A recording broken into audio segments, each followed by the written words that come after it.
We would now be briefed about the activities performed at C-DAC by our respected Director General, Dr. Hemant Darbari.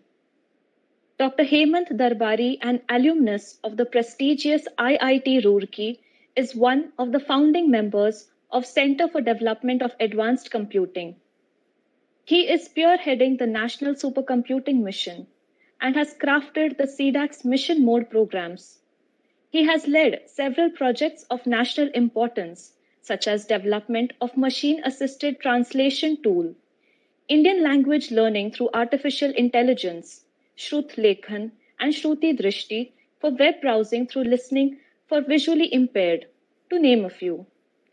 He is a member at various national and international panels, including Global Partnership on AI, 5G, High Level Forum of India, NLP Association of India, European Association for Machine Translation, and BIS.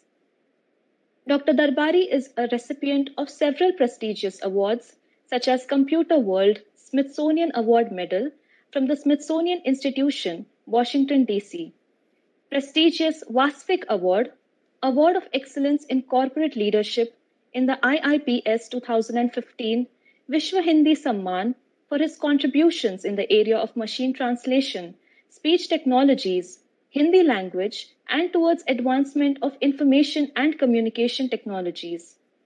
May I now request Dr. Hemant Darbari, Director General C-DAC, to welcome and brief our virtual attendees about the C-DAC activities.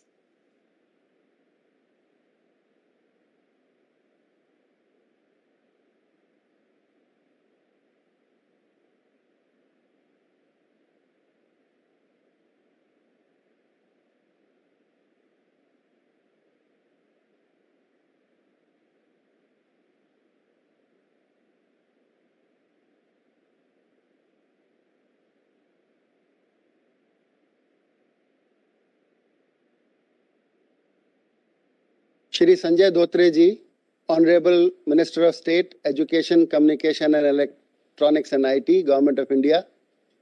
Padma Vibhushan, Dr. R.A. Mashelkar ji.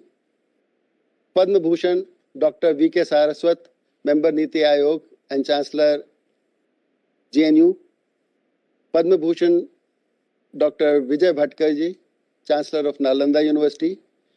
Dr. Rajendra Kumar, Additional Secretary, MIT, Dr. Murthy, Sri Arvind Kumar ji, officials from MIT, Colonel Nath, Executive Director, C-DAC Pune, and other Executive Directors and Center Heads of C-DAC, dignitaries of various organizations witnessing this online event, my dear colleagues from C-DAC and their family who have joined this event online. A very happy Gudi Padwa, Ugadi, and a Happy New Year. I would like to welcome you all for this 34th Foundation Day. Further, I would like to take you through the journey of C-DAC in the past 1 or 2 years. So I will be talking about the work which we have done on the COVID-19 initiative, the transformational reforms which have come up, the technological roadmap, the mission mode programs, and international activities. We know C-DAC was, as told by Colonel Nath, was born in 1988. And being a founder member, I'm very proud to say that with the able guidance of Dr. Bhatkar, Dr. Mashelkar, all of them who are present here, and even Dr. Saraswat, we have reached to a level that we have crafted the newer programs for the newer generation and the future which is required for the India. So our technical expertise, as you know, is in HPC, AI, professional electronics, health informatics, cybersecurity, software technology being e-governance, geoinformatics, blockchain, 5G, IoT, SDN, and edge computing, and education and technology encompassing all these areas. So we launched the program of Samvar COVID-19, that is supercomputing using AI/ML healthcare analytics-based research for combating COVID-19. And many programs we started, and the big achievement was that we could very successfully not only design, develop, and deliver things during this period with all odds around. And we have created a hackathon where everybody who was participating was working from home, and large number of people have actually come in to devise solutions and which can be taken up to the next level. This hackathon was very well accepted. The research work which we did, which came out as a part of the NARI platform, was again a big achievement of C-DAC.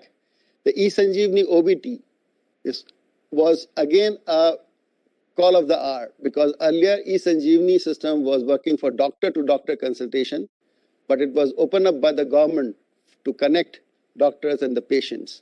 So this has a very big impact, and I'm just going to talk about these things in next slides.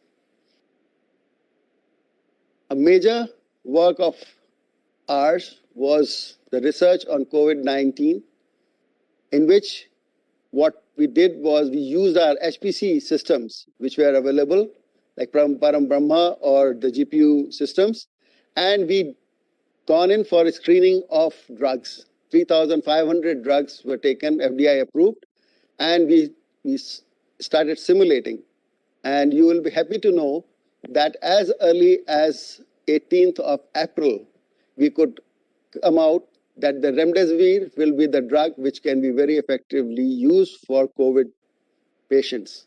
And all of you know that this is the drug which has been very effectively used now.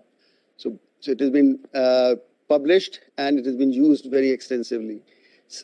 Parallelly, we also picked up some of the Ayurvedic ashwagandha and pimpli and these, and we started logging in.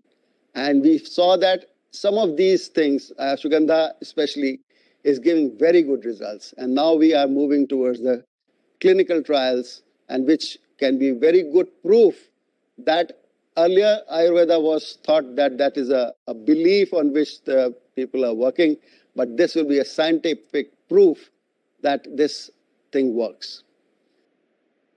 As I told about this eSanjeevani, we have already clocked in something around 30 lakh consultation on this platform, and various people have actually used this very effectively because of the limitation of lockdown. People cannot go, and the elderly people had really tough time to reach to the doctors, but this platform was very, very helpful to them. Many phone calls have come, people have directly congratulated us for this work, and this looking into this, the armed force also came up, and we built a system for them called Sehat OPD for defense sector. So this, similarly, the PSA came up, and Dr. Harshvardhan inaugurated this drug discovery hackathon after this thing, and the virtual tool room for this is being provided by C-DAC. All tools and technologies and the compute is provided by C-DAC.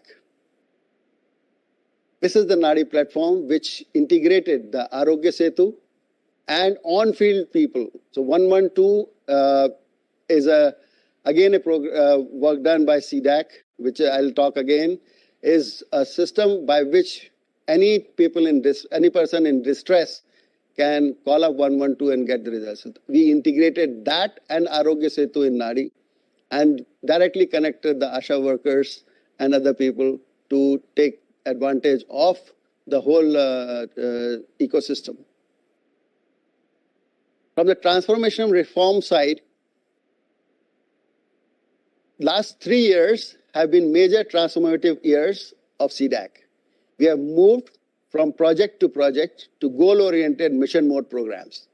We have carved out 6 missions of C-DAC and restructured the whole organization to deliver in a time-bound manner.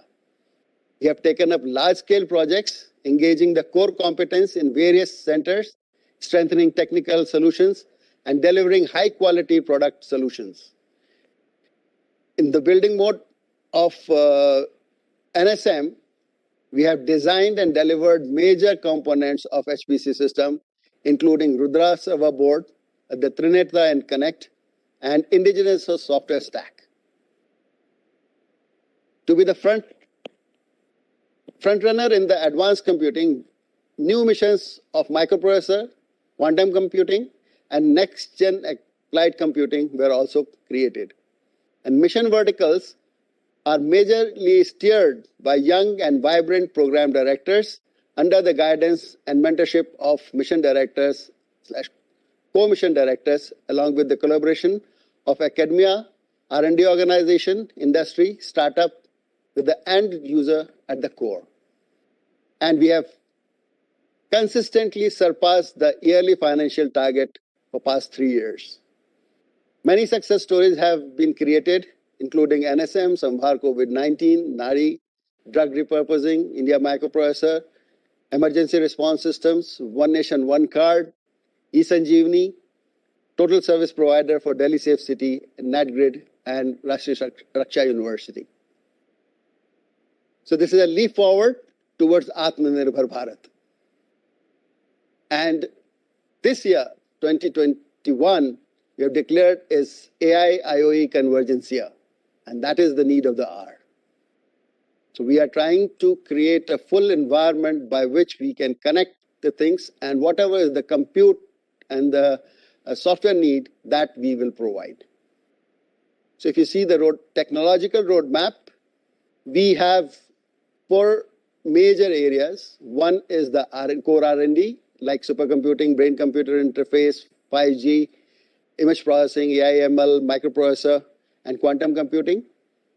We have research and development in bioinformatics, CFD, blockchain, accessibility, language and heritage computing, cybersecurity, cyber forensics, geospatial, and robotics. And strategic and defense sector, we are working applications, AR, VR, smart cities, e-governance, health informatics, power sector, agriculture. And the service side, again, we have created the full cloud environment around Param HPC and AI, education and training, digital preservation, security audit, e-sign, e-praman, ICT services, and healthcare. So all these things put together becomes C-DAC. And the whole thing is that HPC becomes the core and cloud becomes the provider. So this is how the whole thing has been crafted. So all these areas are there on which we are working. So these are 28 thrust areas. And then we sat down and said that let us cull out the mission mode programs, and we carved out 6 programs, which is exascale computing mission, microprocessor and professional electronics mission, quantum computing mission, AI and language computing mission, IoE dependable and secure computing mission, and Gen Next applied computing mission. And you will be happy to know that all these areas, we have many success stories which have come up. All these 6 areas, we have really come up with the many solutions, many systems which will be required now and in future.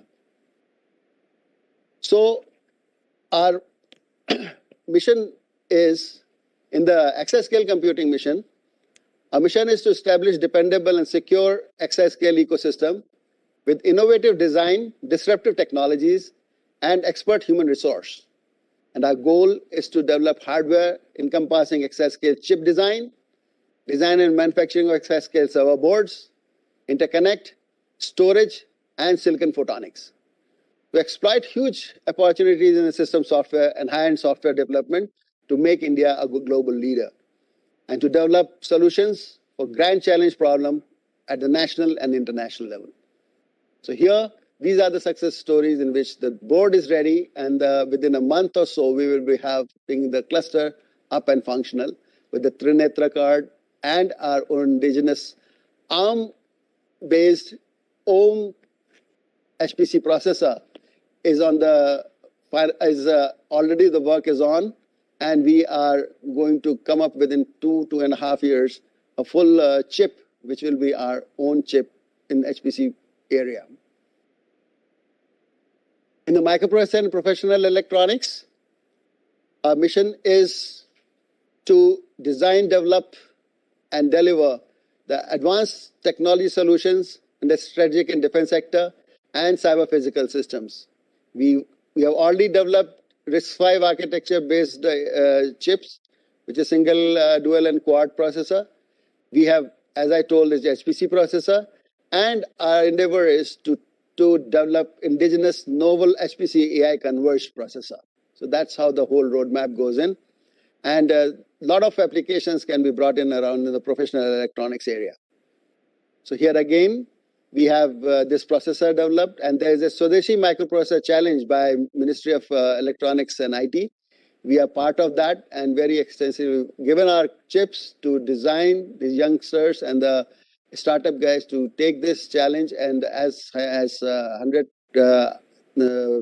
applications and the solutions will be identified, and Shakti chip of IIT Madras and our chip Vega series of processors are being used for that.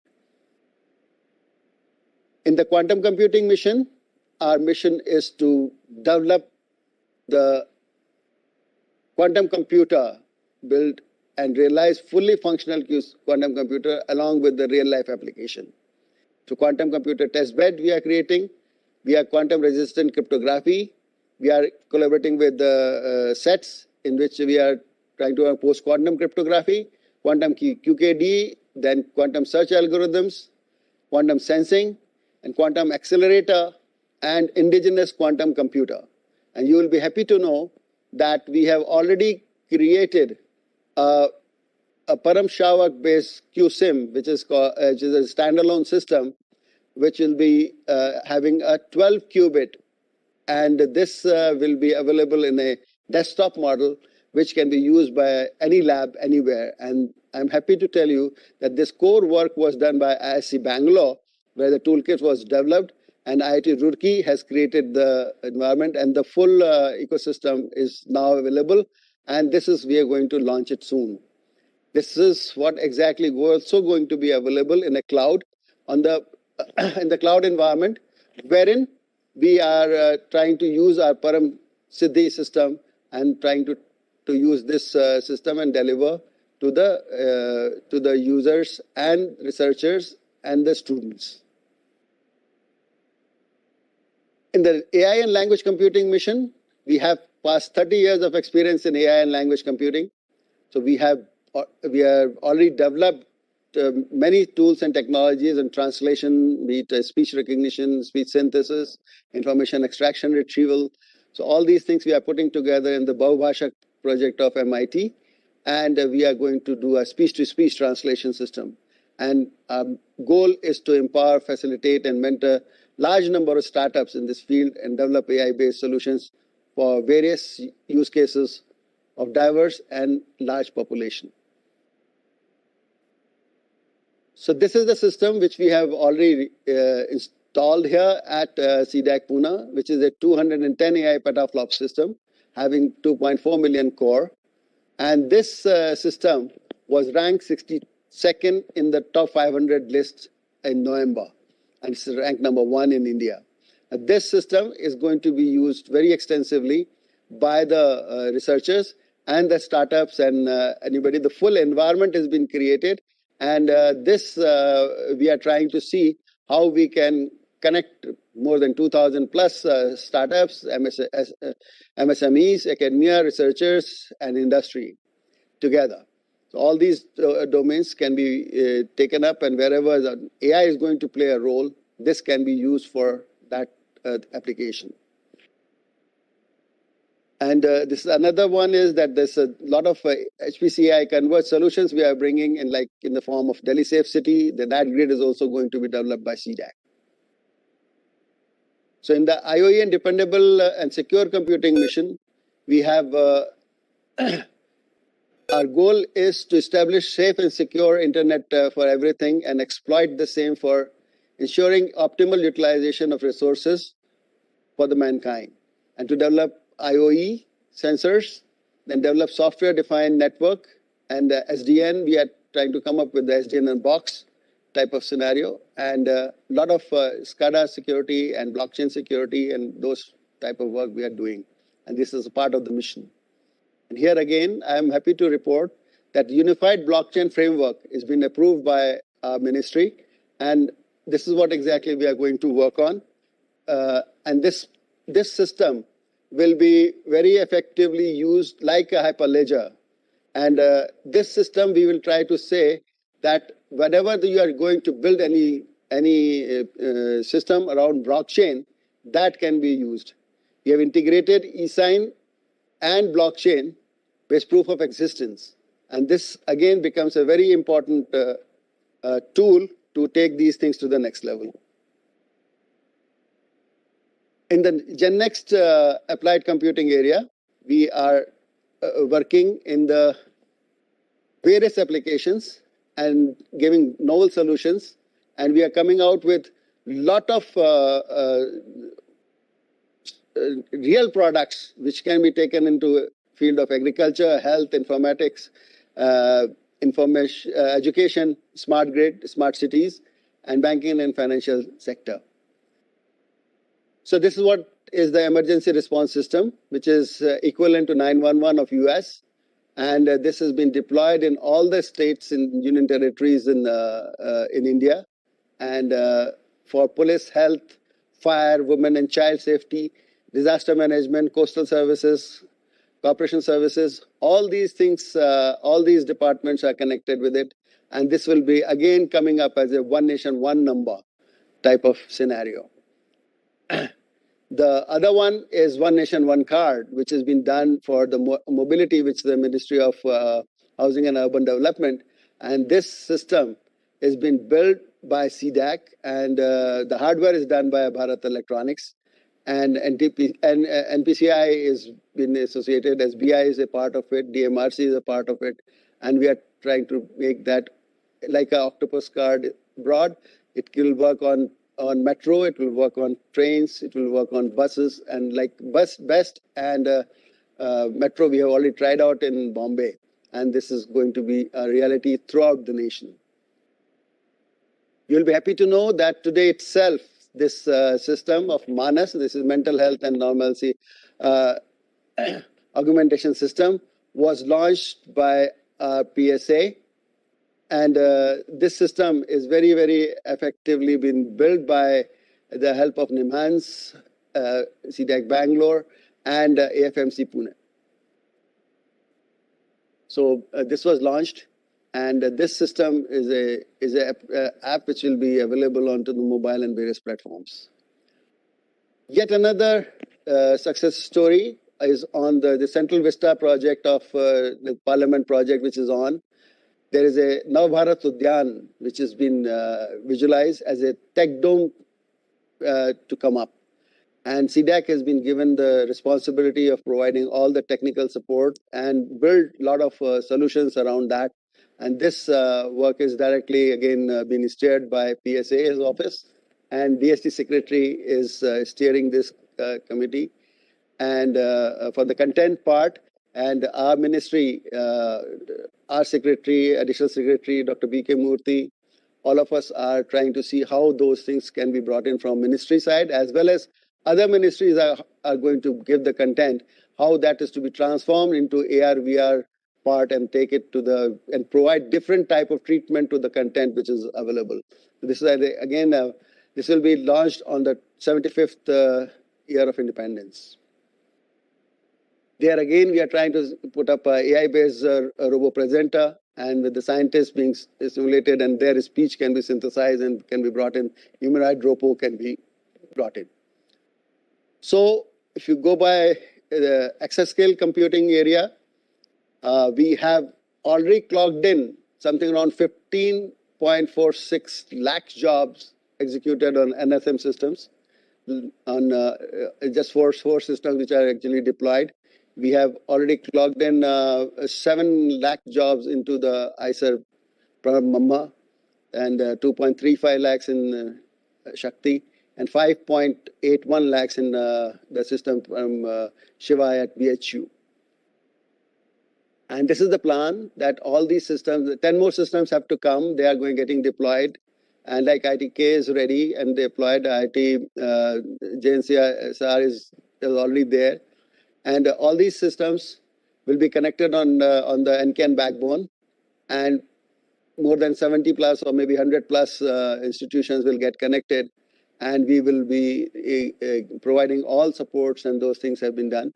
This MOU was signed by the nine institutions like IC Bangalore, Kanpur, Hyderabad, Mandi, Gandhinagar, Roorkee, Guwahati, Trichy, NIT Trichy, and Navi Mohali. And we have also signed up 4 MOUs for IIT Madras, Kharagpur, Goa, and Palkar for the nodal centers for training purposes for HPC. So this is yet another version of Param Shavak, which came up as Param Shrishti, which has been targeting for the bioinformatic area and agriculture domain, which was launched by our Honorable MS Sanjay Dhotreji. So this is the Rudra card and the platform, which is available in 1U and 2U form. And you'll be happy to know that this is already in with us. And this next version of that, which will be Sapphire Rapid based system, which we also be developing and starting that work soon.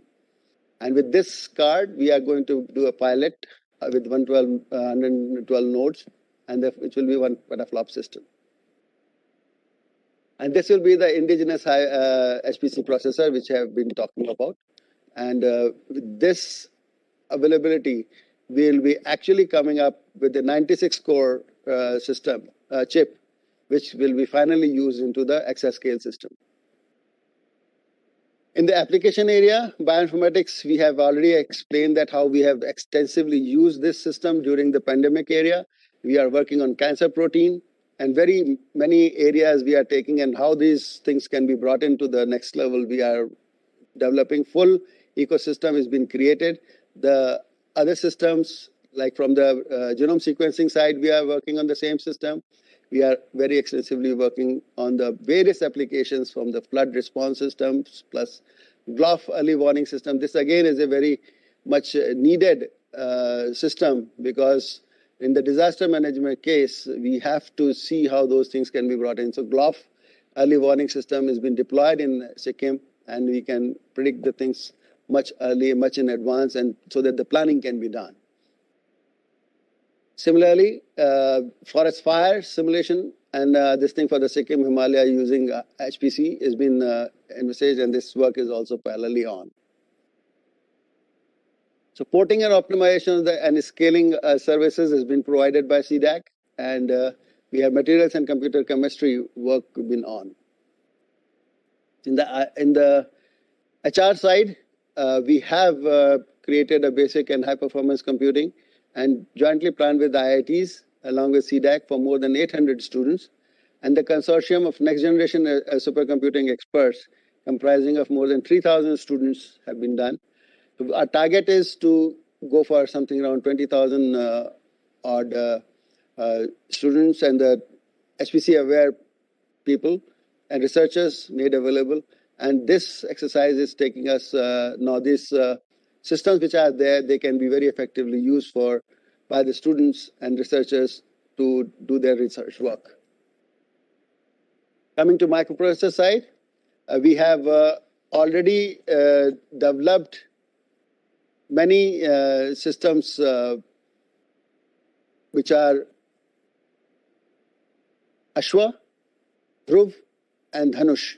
There are 3 chips which have been already in place, and these we are trying. That's what I'm using into the Swadeshi processor challenge, and we are in the process of taking it to the next level for the chip design at the TCMC. Now, the other areas in which we are working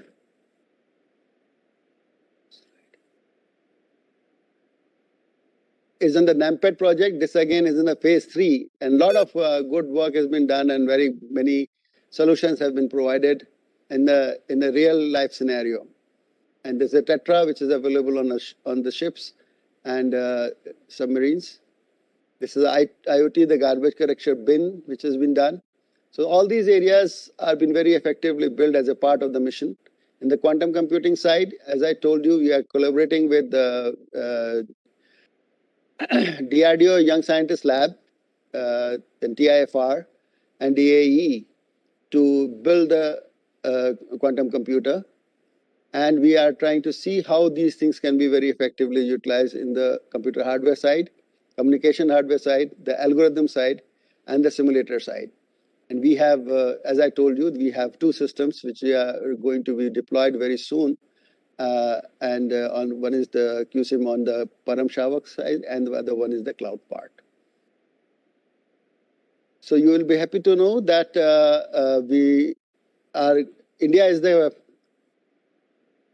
founding member of GPI and Global Partnership on Artificial Intelligence.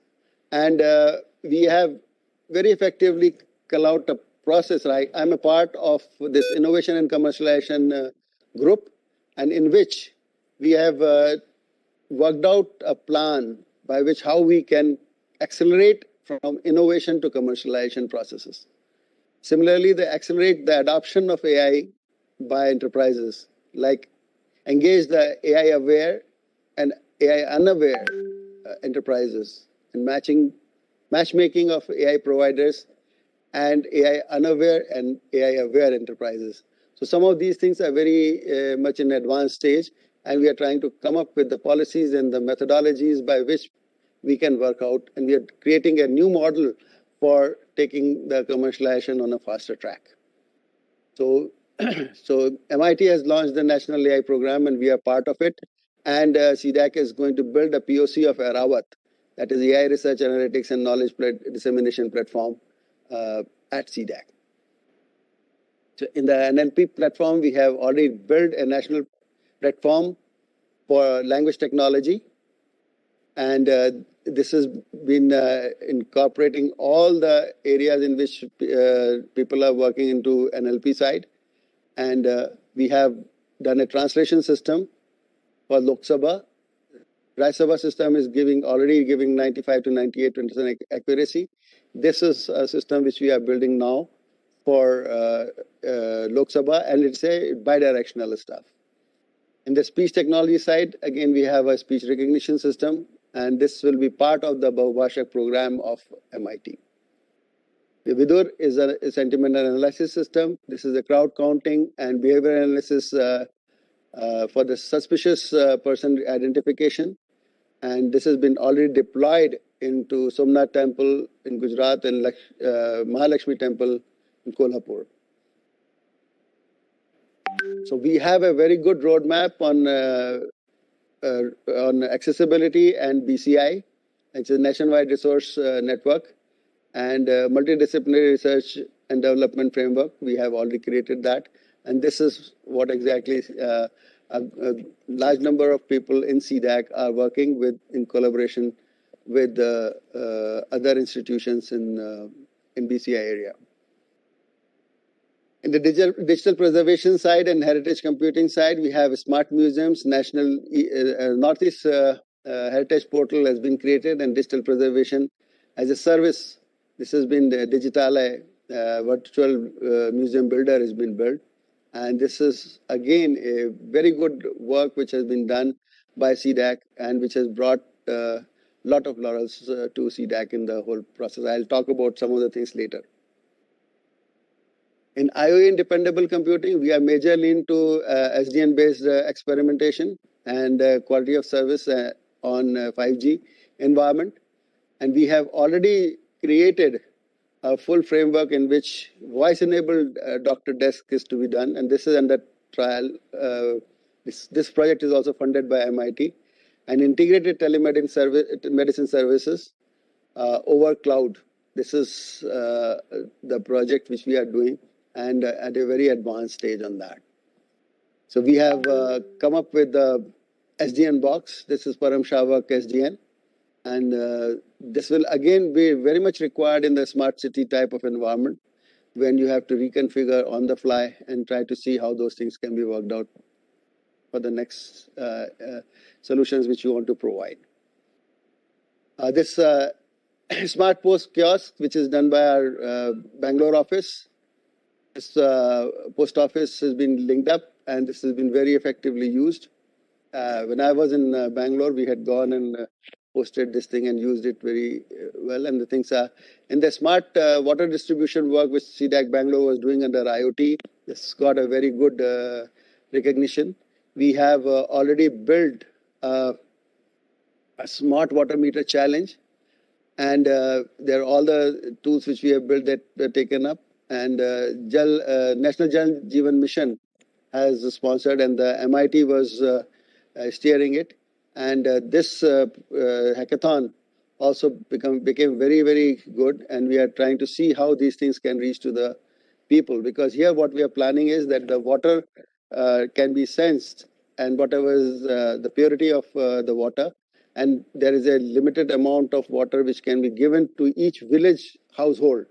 It's a very, very good thing, and the villages have been identified where these things will be deployed, and that will be again connecting people and giving them the better quality of life. This is from the threat management side. A lot of work has been done by Hyderabad side, and this is Hyderabad Center.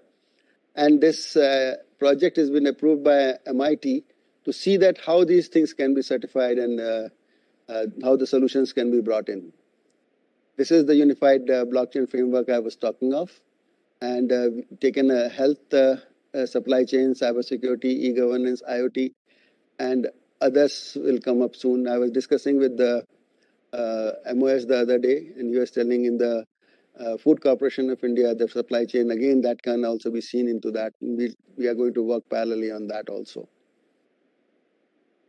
This again, in the information security education and awareness, we have very good work done. A lot of people have been trained, and 175,000 participants have already been part of it. And in the next gen applied computing, this is a C-DAC contributed a lot into the National Digital Health Mission, which has been just announced this year. And we are very effectively participating at the standardization level and how the things are done into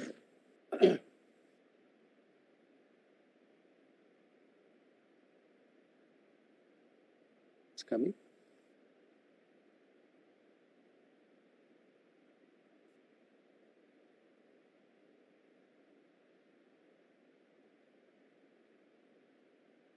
Okay, and so in this, we have prepared the standardization information model for global standards, and we are providing various interoperability features and components for this mission. E-Aushadhi, this E-Sushrut, and E-Rakt Kosh have been very, very extensively used during this pandemic period, and it was really very big boon for the people who can actually utilize this whole system. Telemedicine solutions, we have Mercury Nimbus, which is again deployed on the cloud, and that can be remotely available. And this system has also been very extensively used. E-Sanjeevani I have already talked about. This again is a very, very major work which we have done, radiation treatment planning system, and this is called Akanksha, which BARC has come up with the Babatron for the cancer detection, and treatment planning system was built by us. And this has been funded by Tata Memorial Center at Mumbai. And this system is very close to very, very close to the international quality stuff. Each line of code is ours, and we have created this absolutely from scratch, and it's excellent work which has come out and from in this area. E-sign, we have already clocked in something around 2.6 crore e-signatures, and we are trying to see how these things can be taken up to the next level. Mobile Seva, e-Praman, and this thing has also been very extensively used, very large number. 208 departments are there, 12.6 crores transaction based on Aadhaar is happening. In the agri and quality assurance side, we have a proposed framework for and the application, and collaborators are ICAR, APMAC, and AMC states. We have worked on aquaponics, and this system was launched by MOS on 13th October 2020. This is again very, very good work done in collaboration with the Guru Angad Dev Veterinary and Animal Science University. There's an online management system for J&K was again launched by Honorable Governor Shri Manoj Sinha on 6th April, very recently. Very, very happy, and this system going to change the whole process of doing the PWD work. In the training side, we have 13 postgraduate diploma programs. We have 7 e-diploma programs which are running. Because of the pandemic, we have big problem of conducting the programs in the classroom mode. So we have created e-programs, and then these e-diplomas are becoming very popular. We have various applications done, and this evaluation system like FCAT, A-STAR, then ICG NAVIC, all these systems are being built by us, and very large number of candidates are getting benefited. Now 42 lakh candidates have appeared till now. So in the international activity side, we are present in 42 countries, and Africa, East Europe, Southeast Asia, Central Asia, Middle East, Caribbean, and all these areas we are present. We have signed up many international initiatives, and we have our own centers up there, and we deploy people for 2 years, and they take up to the next level. From the commercial footprint side, we have a collaborative innovation model, which has been now picking up, and 9 shortlisted, 3 have been very actively going to get engaged. We have product listed onto the GEM. That was again been suggested by our last governing council that these systems should be made available on GEM so that people can get benefited about that. And we have major collaboration and consortia, like we have 70 plus academia collaborations, 30 plus research institutions, 25 plus industry and startups, and 15 plus ULB and Smart City are been working. So coming to the awards and accolades, you will be happy to know that eSanjeevani got the Digital India 2020 award in the Platinum series, and Scotch Award plus award or appreciation in the e-governance award, Gem of Digital India award. And so this is a product which has been really gone in and got a lot of laurels to C-DAC. In the Smart Samhar COVID-19 hackathon also, we have a sequence-based classifier, which is our bioinformatics team in Pune had worked on. They got the 3rd prize in that, as the Excellent Implementable Idea Award. And this from the Award of Excellence in AI and Healthcare, this was received by C-DAC Noida. And Shri Ashwini Kumar Chaubey, Honorable Minister of State and Health and Family Welfare, gave this award. Dr. Dinesh Katre got the Emin Lahiri Award 2020. And this, being a pandemic, this was sent to the country where the person was, and was locally, function was organized on a virtual mode. And this was been done in C-DAC, and Dr. Bhatkar gave this award. So we are fully geared up for addressing all challenges of our country through these mission mode programs. And when there is a harmony between mind, heart, and resolution, then nothing is impossible.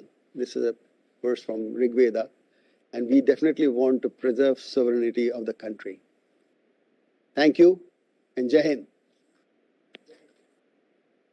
Thank you so much, sir. We are very pleased to have amongst us Dr. Vijay P. Bhatkar, founder, chancellor, and chief mentor, Nalanda University.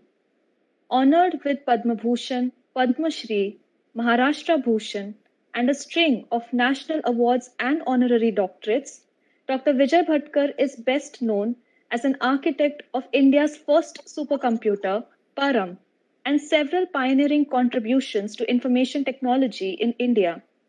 He did his PhD from IIT Delhi in 1972, where he was acclaimed as its distinguished alumni and went on to become its chairman of governing council. Currently, he is the national president, Vibha, Chancellor, Nalanda University, and guiding India's notable national initiatives in science and technology, as well as in arts and humanities. May I now request Dr. Vijay Bhatkar to kindly deliver the technical address.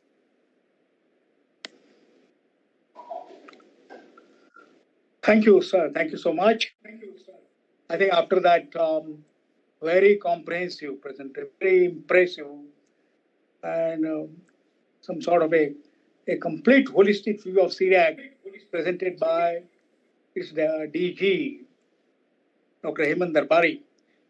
Dr. Hemant Darbari, I must say that I'm very proud of you for this very comprehensive presentation that you have done and given justice to what C-DAC is doing across its 12 centers. I remember the day you had walked in C-DAC from IIT Roorkee at that time with a new vision, new things. The field of artificial intelligence was just emerging at that time, and I felt at that time, remember, that artificial intelligence one day will play extremely important role in the development of the country, though the field was just emerging at that time.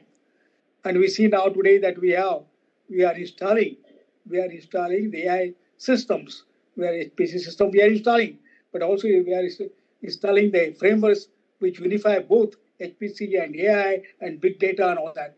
So I'm feeling extremely fulfilled and satisfied of seeing your presentation. I know that I come to C-DAC very often. My home is just next to C-DAC, and we talk on many issues.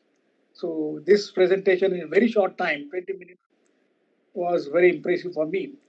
Second thing is that when I look back, see, I remember the days when we embarked on C-DAC mission. Here, I'm very happy that Dr. Padma Vibhushan, Dr. Mashelkar is here. He was one of the, I think he was involved in conceiving that we must launch a supercomputing mission for India. And he was the great articulator for that. And he just said to me that I will be always behind you, always behind C-DAC, I think, to push it to the next frontiers. And he's there today to deliver the keynote address. Honorable Minister Sanjay Dhotre, I think I'm very pleased because he comes from the same district. We have worked together, we have walked the farms, we have dreamed of many things what should be done in agriculture, and he is here. And I think I'm very pleased that what you are now carrying forward, and you are directly witnessing what this initiative, which was launched 33 years back, what is it doing? I think you have been very curious about it. I would say very briefly, because having Hemant Darbari has presented very comprehensively these things. You all who are witness to this presentation, you have seen that we are working at a very cutting edge of information technology or computing or its different manifestations. And we are applying it to the ground level problems, not to the problems of the nation, problems of the people across our country, diverse peoples and diverse problems. And in all these areas, I think C-DAC is present. It's 12 centers.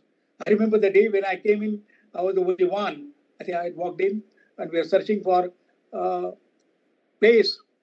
And we were struggling to get a place in Pune. And I wanted it to be in the university campus, like I think most of supercomputing centers in the world are. And we're facing enormous difficulties for that. But somehow we found a place. I remember the day when our engineers had refused to enter that area because it was not in the condition of some information technology work can be done. Today we are designing, I think the most advanced chips, the most important, at least the CAD, we are not manufacturing it, but we are designing the most advanced chips which will be required for next generation supercomputing. What you are talking about, the exascale supercomputing. So one of the main contributions of C-DAC has been, the question is often asked, Dr. Mashelkar will appreciate, suppose C-DAC would not have been there. The question, would that make any difference? Would that have made any difference to country now? I think I will not make a judgment on that. You will see after this presentation how impactful it has been today. Today we are working on I think, very importantly, the exascale supercomputing. In 2010, we had imagined that the supercomputings will start reaching out to the exascale level, 10 to the power 18 mathematical operations per second. Computing power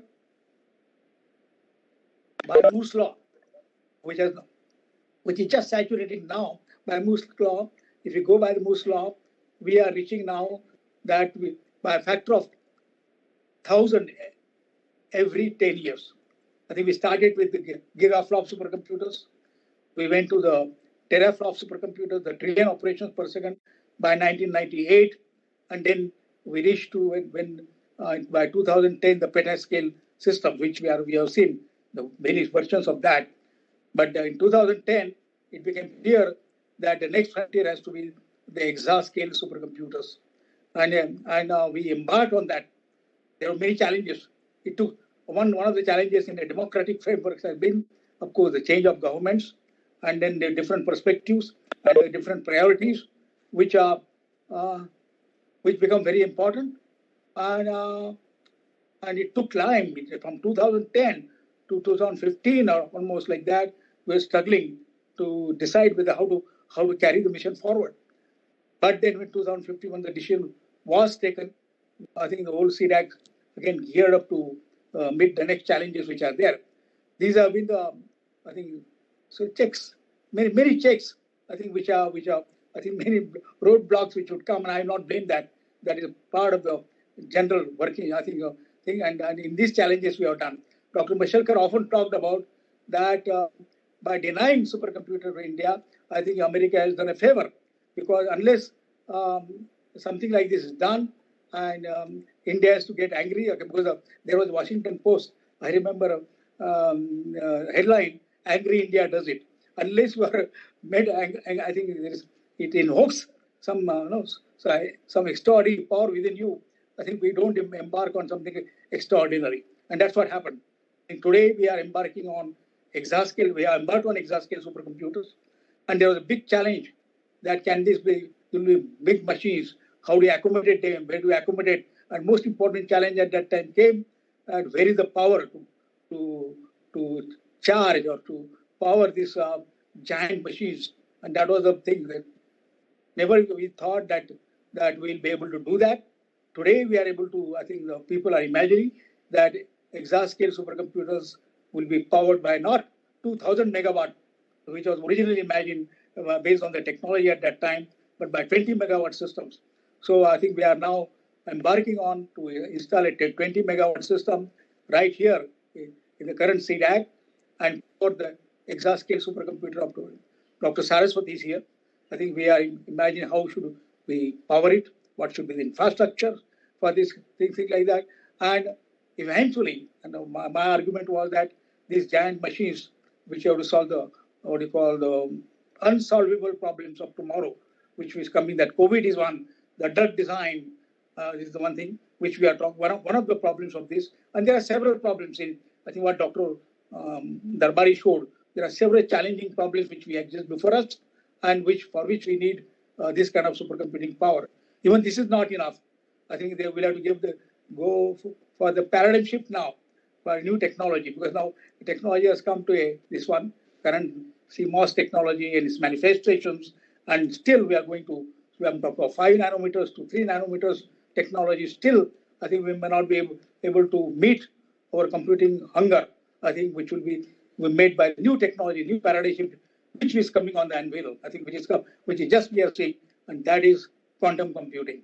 And we saw that how C-DAC in a short time has made a breakthrough, and not only learning quantum computing itself, but providing that framework, providing that paradigm shift to all our academic institutions or research institutions of the country. I'm very pleased to see that now the C-DAC systems are spreading across, and people have accepted it. So several MOUs have been signed with all the premier institutions of the country. And as you are showing, it is not just national, but international. You don't have 12 centers, but we will have many centers across the world. I'm visualizing that this started happening as soon as the first supercomputer was announced you see that we had installed in Russia, we had installed in Germany, small systems. We had installed in Canada, we had installed in Singapore at that time. I think from there, from the complete denial to the acceptance like that which has come, and today, I think the days have come that people are, I think, are hankering, not people want to collaborate, who want to collaborate and jointly develop next generation systems for the world. So this is remarkable from the stage that we will not get even a chip, will not get even a compiler, will not get even from the date that people are now, I think, longing. The most advanced countries are longing to work with C-DAC and developing the future generation systems. Many of which you mentioned. I think one important thing which I would say that if I would just reflect back and I would remember the day, this one, when C-DAC began, the struggles which we went through, and what C-DAC has done. One thing C-DAC has done is that I can, very plainly, I think we must accept and we must say that C-DAC has brought about the IT revolution in the country. How C-DAC has brought about? I remember the challenge Sam Pitoda was visiting, that Y2K challenge is coming. Y2K India has a great opportunity, and because he was very perceptive about it, and he said that we require tens of thousands of software engineers in a very short time. And we cannot do it in any normal way. I don't see this happening with the current the educational infrastructure that we have. And he said, can it be done in a year's time? Can we create tens of thousands of software engineers? And then we came with this, I think the idea, the power of idea is, as Einstein had said, that power of idea is more than actually doing practical implementation of that. And the idea came that we came with the visualization or view by walking across the hills in front of my house. I remember I got the idea that who said that software engineers can be only, we require computer engineers to become the software engineers. I think, and then there was very far and few at that time. He said as we're proliferating on the engineering colleges, we said any engineer, for that matter, later on, other professionals also can become software engineers. And C-DAC started the ACTS, Advanced Computing Training School. I think that was a major step that we took, and we started training people. And as we started training people, the demand started rising. The people who were created just a 6 months course, I think, and became proficient in the software writing. I think the loads of people traveled to US and many other countries. And India became, I think, contributing to most of the companies of the world, Fortune 500 companies, and developing software for them. This was, I think, the realization, actual visualization and realization of that idea. Well, you will see today all over the world, Indian software engineers, IT engineers proliferating. This was the idea which was nurtured in C-DAC. Second thing I feel that what C-DAC has done, is dissolving the language barrier once for all across languages. And we worked. I remember Mohan Tambe had come, and then we were working, and he said that let's work on this. And this is equally important mission, like our high performance computing or the chip design, and let's work on that. And we embarked on that mission, and very shortly we came out with this solution, multilingual computing technology. And in fact, multilingual computing technology also came out with the series of products which proliferated across several applications related to language technology. And later on, this was complemented with the artificial intelligence application in languages, what Dr. Darbari mentioned. I think what we are doing, the translation systems and all that, so many applications across languages, and I think India's multilingual manifestation, which no country has got that kind of, I think, diversity of languages, which we are able to address truly in the IT form, in the IT manifestations. So this, I think, are some of the most remarkable contributions what we have done. Today, we also see that we don't require. I think we are not. When technology was denied to us, India in true, I think, spirit, the Vedic spirit of, I think, whole world is one family. We have shared the knowledge with many countries, like we have done for COVID, now, that we are sharing our whatever the, I think, breakthroughs we made in vaccine design, vaccine development, we are sharing across the world, not to ourselves. This one. Similarly, at that time, what is the high performance systems which you are developing, artificial intelligence systems which you are developing, and of course, this is all applications across the IoT and IoEs and what was described to you. These technologies are being shared. We are working together with many countries across the world, what has been explained to us. So this is very satisfying, I think, in the sense that what we have accomplished, not only in terms of the cutting edge technologies of the future, I think what is, and then a slow and steady, not only say, but breakthrough in quantum computing. There are many people who are learning quantum technologies, quantum sciences within C-DAC, and also we are working with several IITs put together. It is not one institution mission. It is mapping, as was told to you, several IITs. It is mapping several industries. It is mapping several startup companies, and then we are also embrace the collaboration with many collaboration in the sense working together with many countries. So this you saw in a very short presentation. You saw I think how C-DAC's realms or the horizon has mapped almost every possible thing there. Of course, there are many challenges. There are several challenges as we have seen in front of IT. One thing is that we have to now create a large national information infrastructure, and that the supercomputing will, I think the technologies which are coming out of it will get into this creation of the massive, I would not say the giant national information infrastructure using these giant machines, which will be used for a variety of applications. And that is the challenge, not only HPC, but also artificial intelligence, the big data applications, the other visualization techniques like AR, I think VR, AR, and MR, all that thing. And the population will be, through their mobile, through their smartphones, will be leveraging this the giant infrastructure for their applications. I visualize a day that a young designer is designing next generation system on his mobile using the cloud systems, which will be manifested as one of the Param manifestations, and they'll be using for that with all the softwares, all the ecosystems that are available, which can be made available to him. And that is, I think, what we are talking about. Not only we are providing software engineers to the world, but we will provide this next generation tools. I think software engineers armed with all these tools, armed with all this knowledge, so including security systems for the world. So this is very satisfying. So much can be said. I'm very happy that we began this as per our tradition. I've been part of this, I think, Foundation Day. And we begin the Foundation Day with invoking the blessings of Saraswati. I think that's wonderful. And that tradition continues. And I would say that our future is really knowledge, as we rightly said, that India has been named as Bharat by our rishis. Bha means knowledge, the radiance of knowledge, and Rat means the society that is joyfully engaged in the pursuit of that knowledge. And that pursuit, and the tools given to us, I think we are now developing it. We are understanding those powerful tools, and then trying to make, like COVID.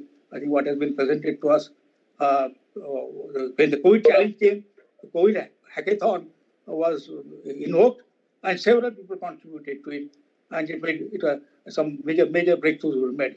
I was very pleased to see that we are, for the first time in Ayurvedic drug design, what Rajendra Joshi presented to me, and it can be visualized that Ayurveda drug design, how supercomputers can be used. That was a very satisfying thing. That was a very satisfying thing when the Paninian grammar is being used for machine translation. When these kind of infrastructures or these kind of systems and the language technologies can be used to make a breakthrough in the language. Finally, I would say there are two issues in human intelligence, the breakthroughs which were made in India. One is the Paninian grammar. I think the whole world has, I think, paid tribute to Panini. The second is the Chanda Shastra of Pingala. I think when you form with the digital system you are, I think we don't know, we of course know the Boolean logic, but most people do not know.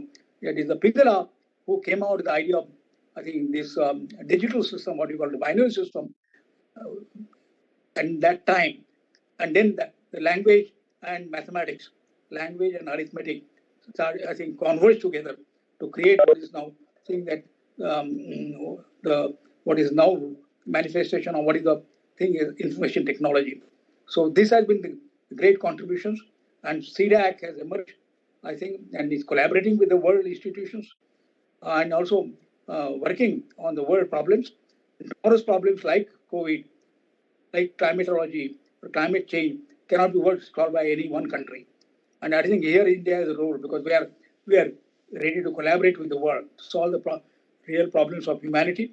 And C-DAC will play is a very critical and very decisive role, deciding role in this future journey. I wish C-DAC very best, and I thank Honorable Minister to be present as was present for this for this presentation and Foundation Day. I am very happy that Dr. Mashelkar is there, who has been always with us, and Dr. Saraswat, who is leading the technology mission, our national supercomputing mission, very ably, and through that we will come out with, I think, the breakthroughs in hardware technologies, not only softwares which we are doing, but breakthroughs in hardware design technologies. The foundry may be anywhere. Foundry may be in Taiwan.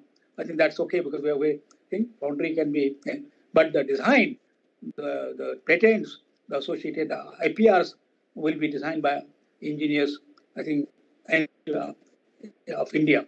This is very satisfying. So once again, I wish to congratulate Dr. Darbari, all the people. I think all the 3,000 people now see like in 12 centers and many of them emerging in the world. I think all of them, I think I cannot take I remember the face of most of them. I think actually the old people here. And I really feel very satisfied that started like one person and one center struggling with one center. We have 12 centers and many emerging for the world. And this will, the contributions will be remembered. But the best of it is yet to come. As I say, when the language and mathematics will merge together and humans will scale new heights of their intelligence, I think C-DAC will be remembered. C-DAC has the best of it yet to come. And I wish those days to come soon, and you will be all proud of it. Thank you very much for giving me this opportunity I've been always part of the Foundation Day, and the Foundation Day is such a learning experience and such a moment of pride for all of us. Thank you so much. Thank you so much, sir. We are pleased to have amongst us Padma Vibhushan Dr. R.A. Mashelkar ji, ex-Director General CSIR. The recipient of Padma Shri, Padma Bhushan and Padma Vibhushan, Dr. Mashelkar is the most renowned Indian chemical engineer and a former Director General of the Council of Scientific and Industrial Research. He also served as Chairman of National Innovation Foundation, President of Indian National Science Academy, and President of Global Research Alliance. He was honored with honorary doctorates by over 44 universities from around the world, which include universities from London, Salford, Pretoria, Wisconsin, Swinburne, Monash, and Delhi. Dr. Mashelkar has many firsts to his credit. He was the first Indian to win the most prestigious TWAS Lenovo Science Prize, which is considered as mini Nobel Prize for developing world scientists, first Indian from India to be elected as Fellow of US National Academy of Inventors, the first Asian scientist to win the Business Week Award of Stars of Asia, and the first only scientist to win the JRD Tata Corporate Leadership Award so far. There is another proud first to his credit. He brought awareness about the importance of protection of India's traditional knowledge.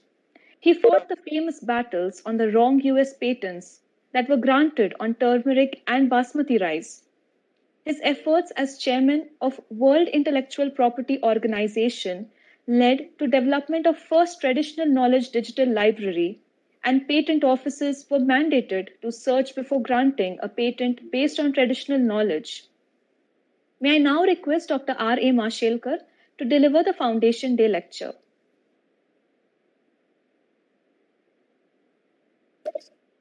Thank you very much, Sri Sanjay Dhotreji, our beloved Union Minister of Education, Communication and Electronics and Information Technology, Very nice to meet you, sir, although digitally from a distance.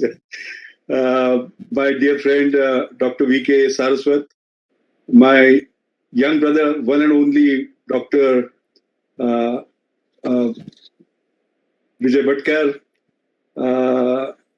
Dr. Hemant Darbari, many members of dear C-DAC family were present here, well-wishers and friends. Ladies and gentlemen, this is C-DAC's 34th Foundation Day.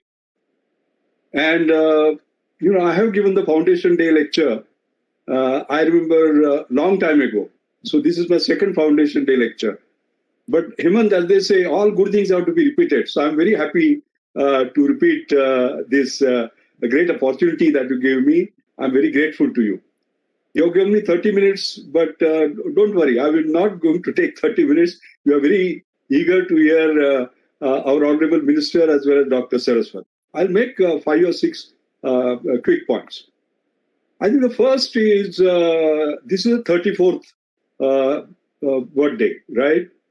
So I tried to see what is the meaning of the 34th birthday, numerology. So I find that it has the meaning of strength gained through experience, inner wisdom, creativity, pragmatism for reaching goals. 1, 2, 3, 4, 5. Just think about it and start applying it to C-DAC. Haven't we done it all? So I think that is very, very appropriate indeed. Secondly, I would say I've been very intimately connected with C-DAC. I was a member of Science Advisory Council to the Prime Minister in Mr. Rajiv Gandhi's time when this idea was born. And I remember Mr. Rajiv Gandhi asked, what are we good at? And Dr. Rohan Narasimha, I remember he's no more, unfortunately, he said, we are good at this. Then he said, what do we do with this? And then this entire idea of parallel processing architecture-based supercomputers came up because everybody was at the same level. There is no point in fighting battles where others are way ahead. We're all at the sort of same level. And that is how $10 million were given, 3 years were given. And then, of course, we had Dr. Vijay Bhatkar, a fantastic leader. And the remarkable thing about that was the entire budget was equivalent to what Cray would have cost us. And for that, we created this fantastic institution. I don't look at C-DAC as an institution at all. To me, it's an inspiration. To me, it's a great some symbol. It's a national pride. It's a national treasure. All right? I mean, our Honorable Prime Minister, in an inspiring way, has given us a great message, Atmanirbhar Bharat. But what C-DAC has done has shown that we can be an Atmanirbhar Bharat with Atma Vishwas, with Atma Samman, self-dignity, right? And this journey has been absolutely phenomenal. When we look at technology, any country has, or any enterprise has 5 options. First is buy, second is make, third is make to buy better, fourth is buy to make better, and the fifth is making it together.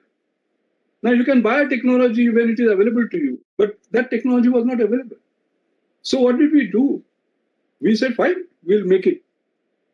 Now, the important point I want to mention to Honorable Minister is that when we talk about Atmanirbhar Bharat today, the fact that we build technological confidence, what messages it sends across, and how those who are unwilling to give you the technology come forward and say, we'll give you the technology. Now, Hemant, I have been a great student of C-DAC and the way it was nurtured by Dr. Vijay Bhatkar. And I have written an article which is called Techno-Nationalism to Techno-Globalism. I'll send it to you. And there I cover something which I'm going to repeat, and maybe Honorable Minister as well as Dr. Saraswat will be very happy to hear this. How, when we develop our science and technology capacity, how the others fall back and come to you. Let me take this particular case. See, C-DAC demonstrated Param 8000 in 1990. You know what was the effect of that? Los Alamos Walton report concluded that supercomputers were not necessary to design a nuclear weapon. In fact, that is the reason they had denied us. And as soon as we developed it, they certified that it's not necessary. Number one. Number two, in 91-92, C-DAC exported its firm supercomputers to Canada, to Germany, Russia. All right? And then what happened? 1992, the US office sent the team officials to Bangalore to assess Indian capability. And in 1993, they authorized the license conditional export of high-performance supercomputers. That means once we did it, they backtracked and say, all right. That was not the end of it. In 1995, India itself placed the parallel processing supercomputers on its list of items requiring Indian export. Can you just imagine the sort of turnaround, the kind of confidence? As I said, Atmanirbhar Bharat with Atmavishwas, self-confidence. And in 1998, C-DAC launched Param 10,000, demonstrating India's Indian capacity to bring 100 gigaflops machine. And what was US response in 1998? They further reduced the export controls. All right. And then same year, Cray, which had denied us the computer, came here. Honorable Minister, I am tracing the journey from 1990 to 1998, how US kept on getting back, and what was denied to us came back. And that is why we keep on saying that Atmanirbhar Bharat, we have to be technologically self-reliant and strong. Dr. APJ Abdul Kalam, my great friend and my mentor, used to say, strength respects strength. You can extend your hand and say, shake hand. They will look at the strength of your hand and then decide whether they will shake hand or not. All right? So our hand must be powerful, like what our Honorable Prime Minister, all of you, are sort of trying to do, the government is trying to do. The second point I want to make is that there are some inspiring moments, Honorable Minister, I would like to share with you. One on which I often used in trying to inspire young people, because I get called on to speak everywhere, by the way, and particularly to school children, etc. I narrate this, and to college students, etc. So, and already Vijay made mention of that. Washington Post, 19 March 1993. I'm giving you the precise date. On that date, there was a write-up by Stuart Orbach, and he said this $10 million machine is lying there on the floor of Wisconsin factory of a Cray computer. Why? Because we said, thank you very much. India had built its own, all right. And then this Lisa Kager, the director of international trade affairs of Cray's Washington office, said, and I'm quoting her, these are not my words. She says, Cray makes a superior product, but it is not superior enough to overcome India's anger over having to give up control over the use of the supercomputer, because they were putting all sorts of conditions. Angry India does it. Honorable Minister, my challenge is, why are we not angry every day? Will be very different. Look at what we have done in pandemic. March 2020 and today. Did we have diagnostics? No. We were importing from China. Did we have PPEs, personal protection equipment? We didn't have them. We were importing from China. Did we have ventilators? Importing. Therapeutics? No. Vaccines? No. Today, within 1 year, the way we are gathered together, and I'm very happy, Hemant, the way C-DAC also participated in this endeavor, we have diagnostics which are ahead of the rest of the world. Like Institute of Genomics Integrative Biology, one of my CSI laboratories, has created something which is using CRISPR-Cas9 technology.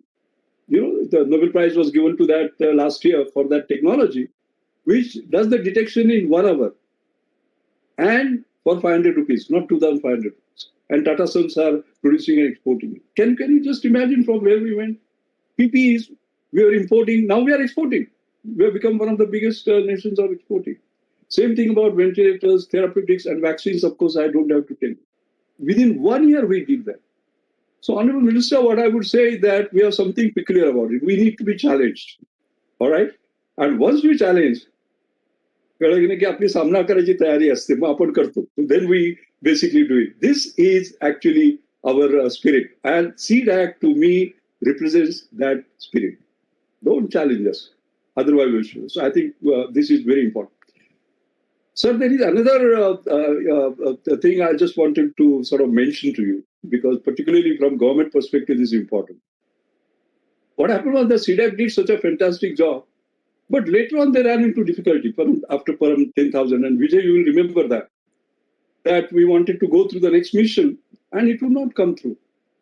And then I was a member of the governing council of C-DAC. And I said to Vijay, why don't you invite me to what is called as EFC, that is the Expenditure Finance Committee, which was chaired by N. Vittal, if you remember, then the secretary. And you had kept the Param model there and so on and so forth. And as usual, the Planning Commission started saying, no, but we have Param, but now we also have Flow Solver from NL, we have Anupam from DRDO, we have Anurag from Space, we'll have to take a few months to sort of this, etc. And I remember I raised my hand and I said, may I speak? And then I said, look, please understand why people are in C-DAC, these young people, because they are on an opium. The opium is beating US, taking up the next challenge. And I said, and you will remember that, I said, Tata IBM is just around the corner. And they give 3 to 4 times more salary. And still these people are there because of a national mission. They are on an opium. So don't do that. All right? And I remember, and I will not name him, there was a senior officer who got up and left in protest, if you remember. And my simple idea was to tell them about the cost of not doing it. If you don't do, what will happen? That's it. C-DAC will just manage. So that gentleman left, but the project was approved. I still remember.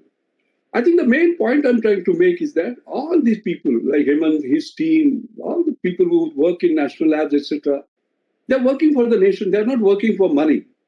They're not working for physical income. They're working for psychic income. All right? And therefore, the government must support this, as you are actually doing.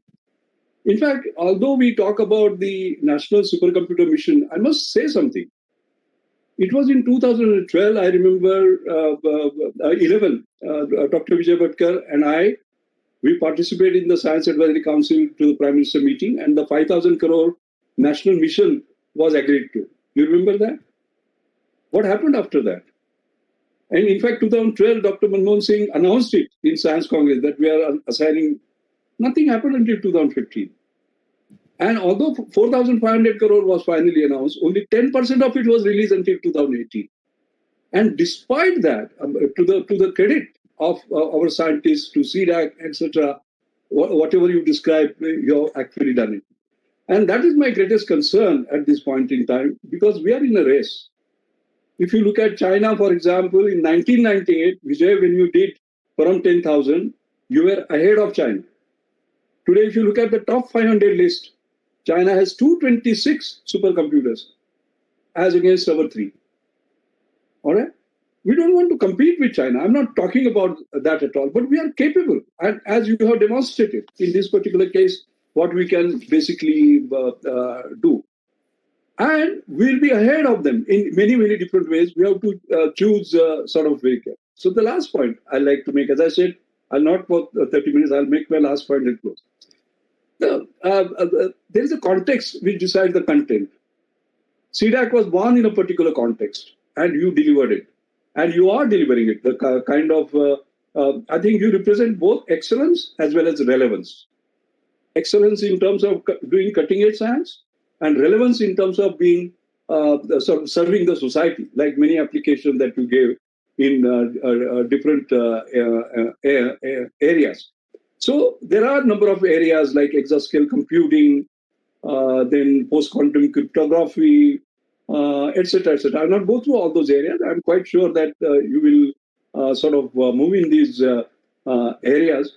But there are certain things where you can be the leaders. Like, for example, I'm very proud to see that your C-DAC's Param Siddhi AI, the state-of-the-art this HPC has scalable infrastructure, which will play a huge role. AI is going to be the key. Just as people say data is oil, AI is electricity. And like electricity reaches every home, AI must reach every home. And therefore, you have a fantastic opportunity to create a grid. Electricity is in a grid, and then it reaches the sort of every individual. I think these are areas where we can do it. And most importantly, you do more from less for more. The amount of money that you spend, US will have to spend 10 times more money. We don't do that. Our innovation is frugal, but we provide affordable excellence. Affordable, yet excellent. People can't believe that something can be excellent and affordable, and we have actually demonstrated it. I would only add one more thing, Hemant, for your consideration. Thanks to our Prime Minister, he had charged the young nation, and Startup India movement has started in a fantastic way. And the kind of way in which these young people are coming up, the startup is coming up, basically, you must give them a home in C-DAC. For example, take AI. So I would like to tell you about a couple of examples.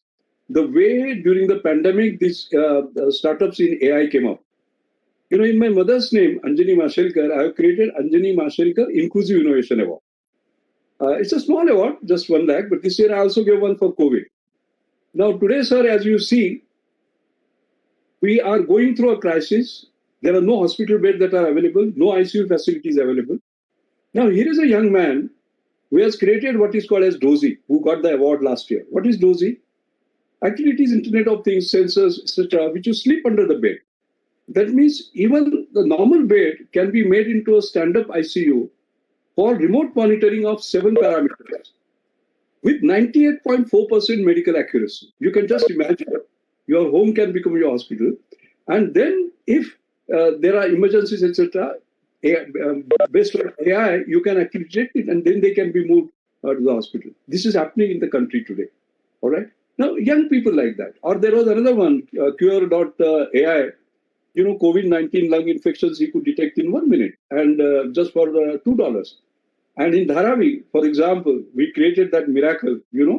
His technique was basically. What I'm saying is, there are startups in these areas, and this very powerful scalable infrastructure, AI scalable infrastructure, HP and AI scalable infrastructure that we have provided, actually can spur sort of great growth in the country. The final point I do want to make that, like you talked about language, for example, speech, for example. Here you can carve out a niche which nobody else can. Nobody else is going to bother about 20 plus languages and so on and so forth. So you will do that. I personally feel your future is fantastic. I am known as a dangerous optimist. That is Durgam mein Ashawadi, as they say. I personally believe that our great strength is talent, technology, and trust. We must trust. That's it. And that was the trust which will sort of drive us. I want to end because there are lots of young people with my 5 Mashelkar mantras, which I always give at every speech. I think the first one is aspirations are your possibilities. Keep them high. All right? If you aim at Everest, at least you will reach Kanchenjunga. Otherwise, you will remain at I think, and our Prime Minister, all of the current government is putting such high sort of aspirations. We must rise to that.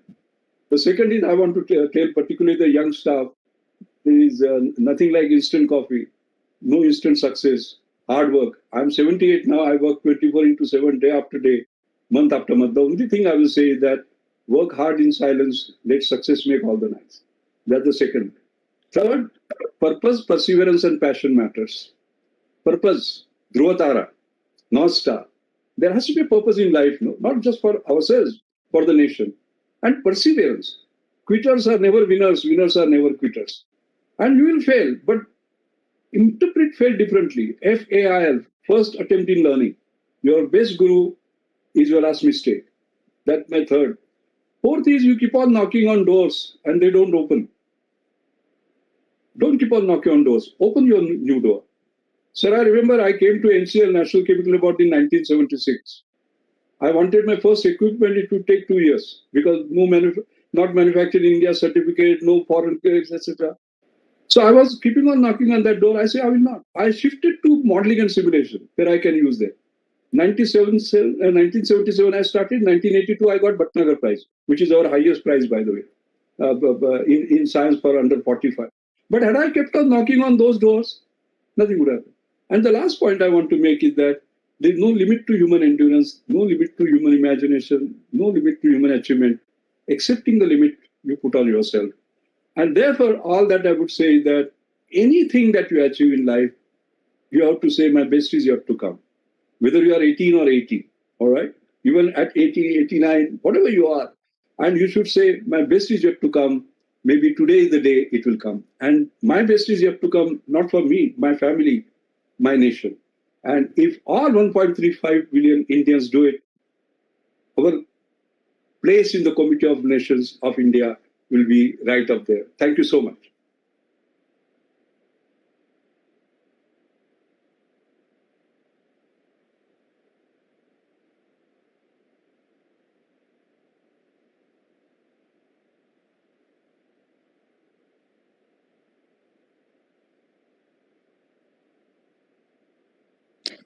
Nats, your audio is mute.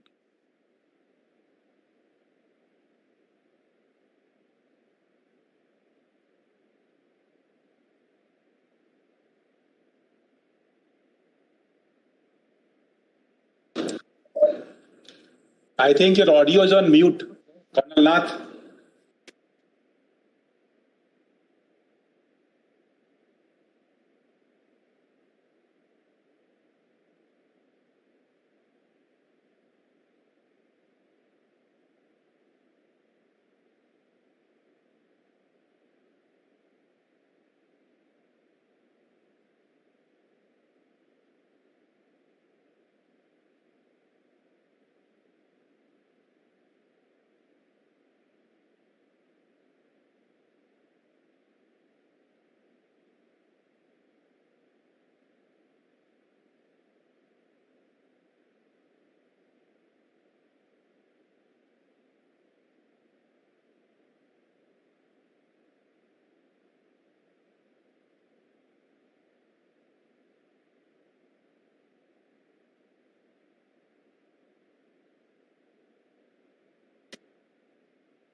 We will continue with our program. So now we are really very pleased to have amongst us Dr. Rajendra Kumar, Additional Secretary, MIT.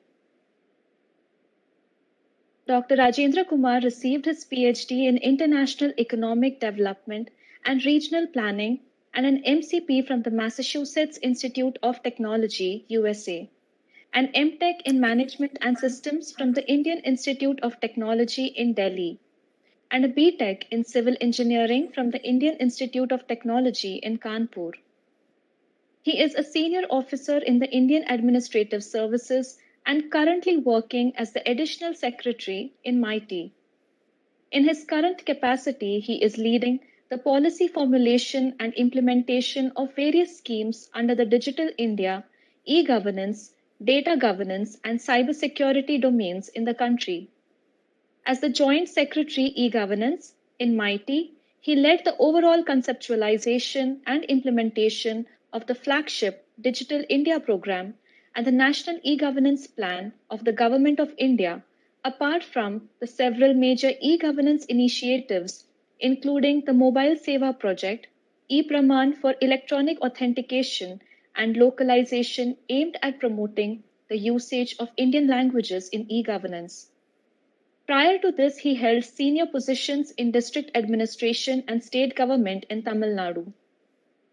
He received a number of academic and professional awards at national and international level, including the third best state in implementing policies for the MSME sector in 2020, the best government institution for promoting entrepreneurship in India, the Best State Award for the Commissionerate of Industries and Commerce for Outstanding Performance by the Micro and Small Enterprises Facilitation Councils, and the UN Public Service Award for the Mobile Seva Project. May I now request Dr. Rajendra Kumar to deliver the presidential address. Thank you and very good afternoon to everyone.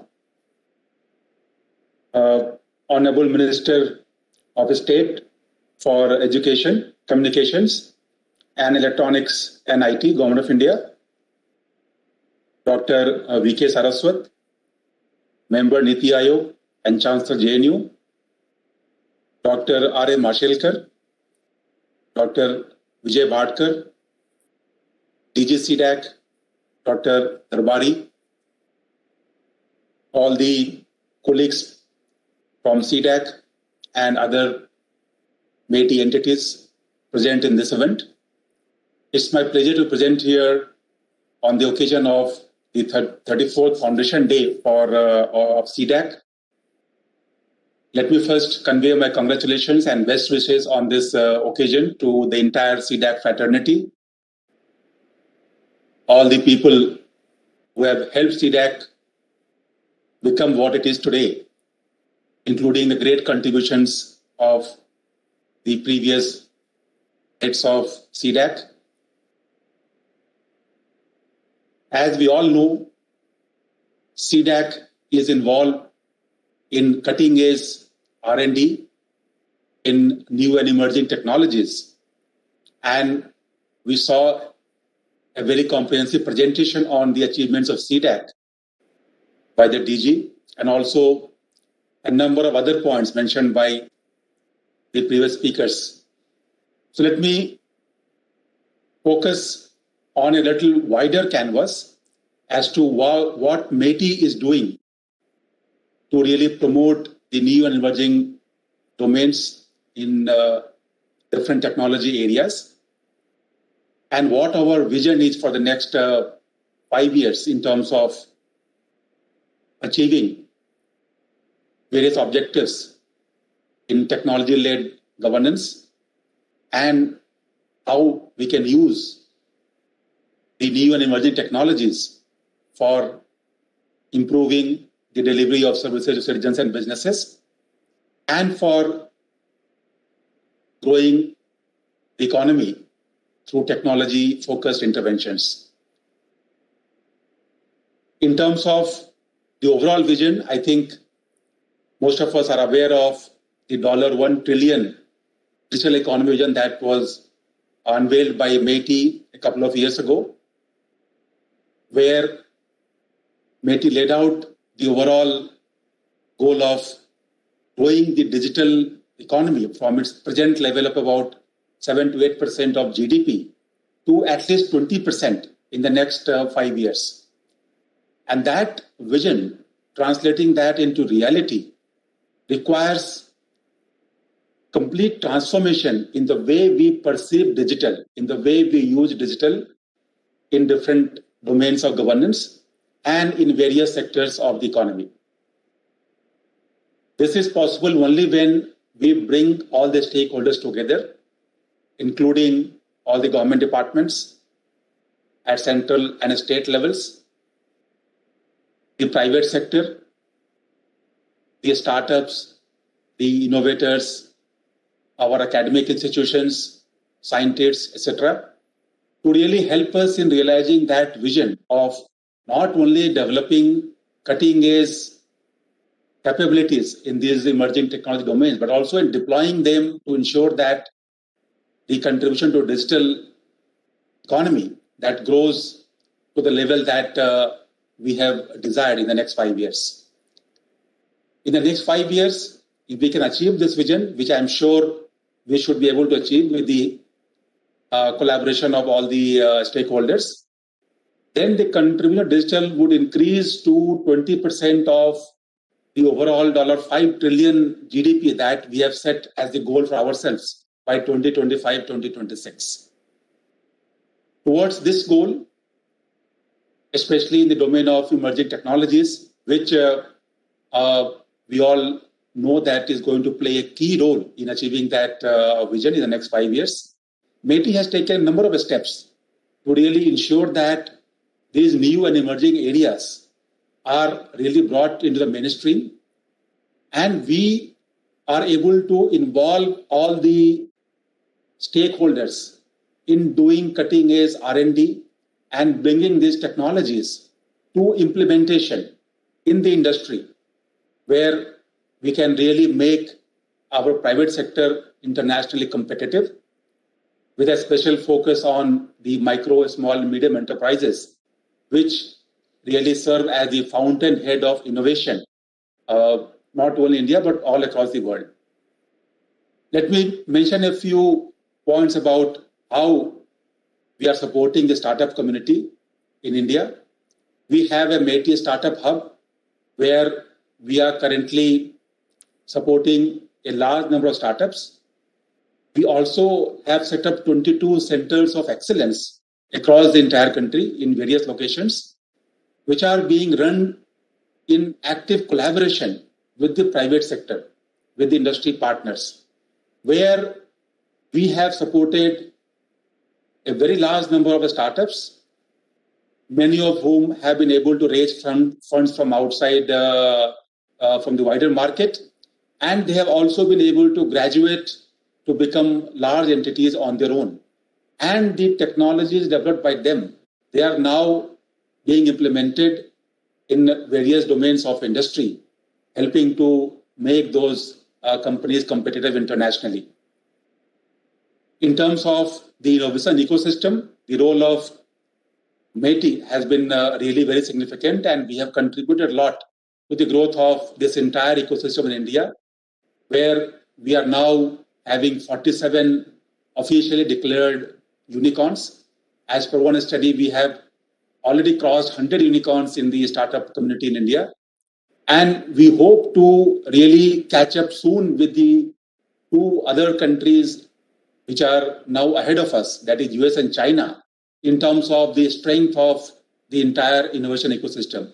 For the first time, India has been ranked in top 50 countries in the world in terms of the strength of its innovation system. We have risen rapidly in this global innovation index, and we hope that we can be ranked in top 25 in the next 1 or 2 years, and then we can come in top 10. Similarly, in terms of the other major global benchmarks, for example, in ease of doing business, we have rapidly improved our ease of doing business environment, where the compliance burden on the businesses, industries, has been reduced significantly. The procedures have been streamlined. The timelines have been really shortened to provide them with all the clearances. Many states are now having single window systems with a completely online mechanism to really provide all the necessary approvals to the industries.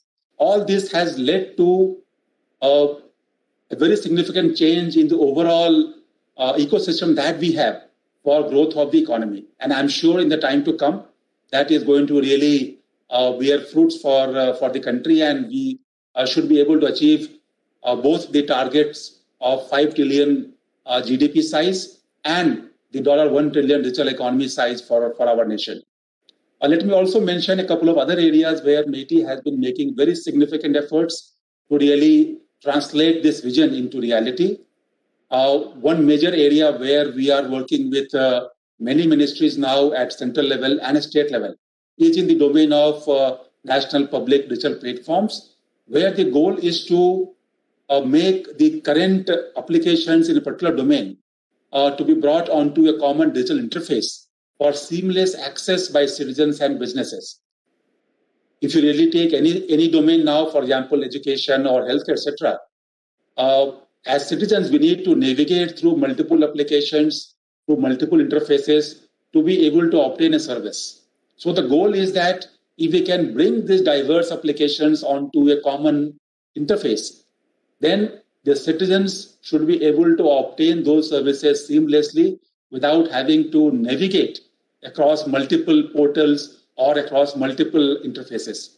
Already, This is being done through a major program in the health sector through the National Digital Health Mission, which was launched by the Honorable Prime Minister in August 2020, where a large platform has been created to provide a unique digital health ID to all citizens in India. It is now being implemented in 6 union territories, and in the time to come, it will be made available across the entire country.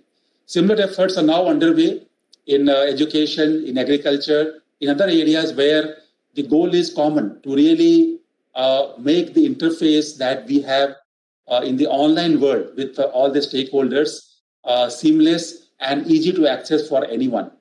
And that requires both front-end and back-end transformation that MeitY is working with all ministries to achieve in the time to come. Let me also mention about another major area where we think that efforts are required to be taken and where MeitY is actively now making interventions. This is in the area of data governance and data economy.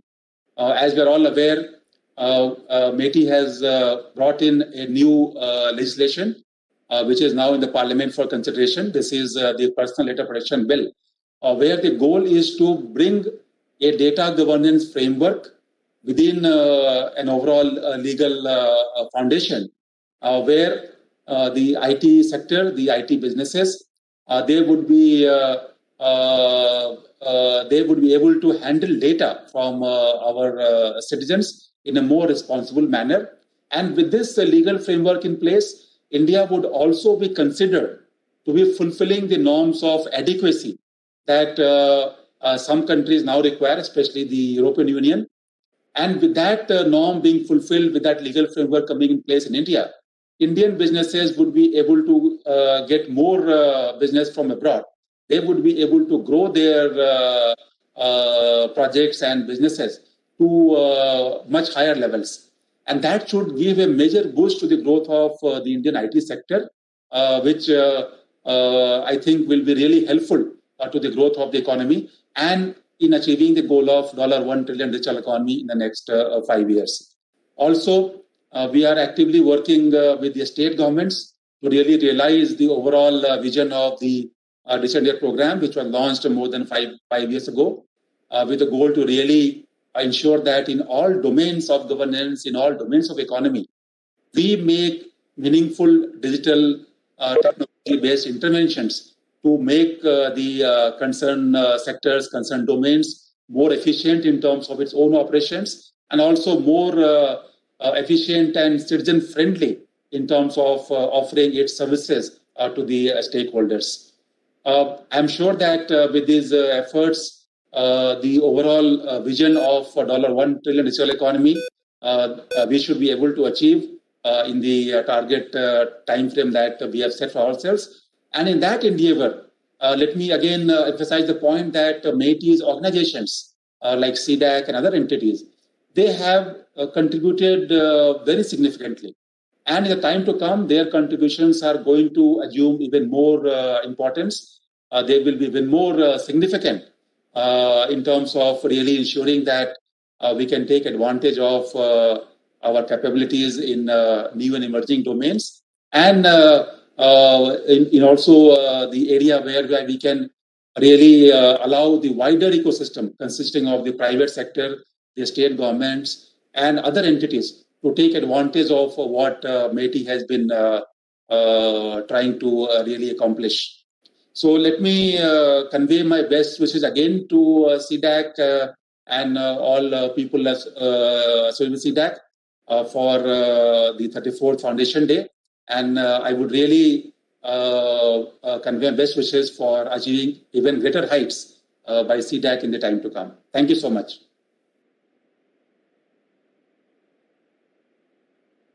Thank you so much, Dr. Rajendra, for your words and for addressing our virtual attendees.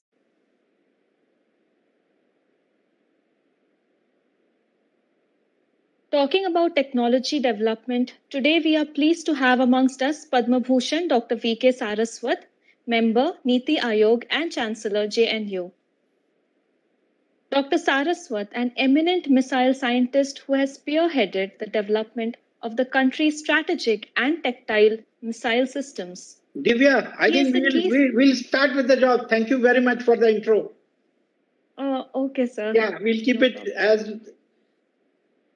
I would like to greet all my seniors here, starting with Honorable Minister Shri Sanjay Dhotreji, Education Minister for Education, Communication, Electronics, Information Technology, Government of India. My Guru, Dr. Mashelkar Garu, and I have my friend, very, very close friend, Dr. Vijay Bhatkar, and of course, Dr. Darbari, the architect of today's function and the leading person as far as C-DAC is concerned. Let me take this opportunity to congratulate the C-DAC team for outstanding performance on the 34th Foundation Day of this great organization. I would like to recall my younger days when I used to hear as a missile scientist about C-DAC's contribution to electronics and computing.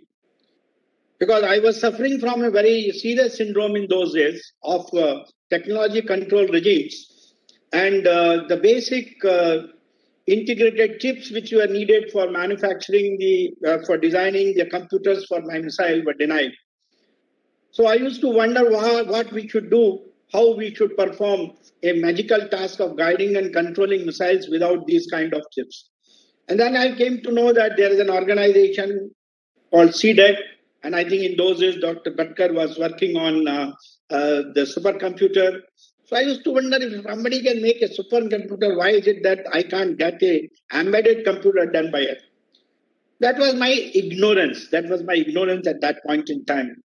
So I have traveled a long journey since then, having seen the introduction of Anurag for building the indigenous ICs and chips and devices, having seen C-DAC performing a mammoth task of building India's first supercomputer under the leadership of Dr.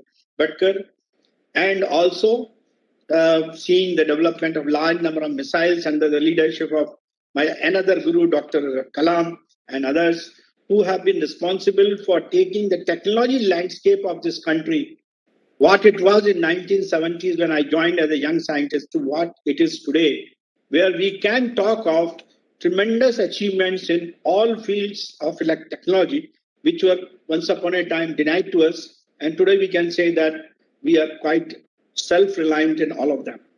One such area is the high-performance computing, which C-DAC certainly owns as one of its IP. And I'm very happy to have been associated with this particular organization in the last about 4 years, since I came and joined Niti Aayog. I had this great opportunity at that time. Maybe it was mainly because whatever was being done by Sam Petroda in the Planning Commission came on my basket.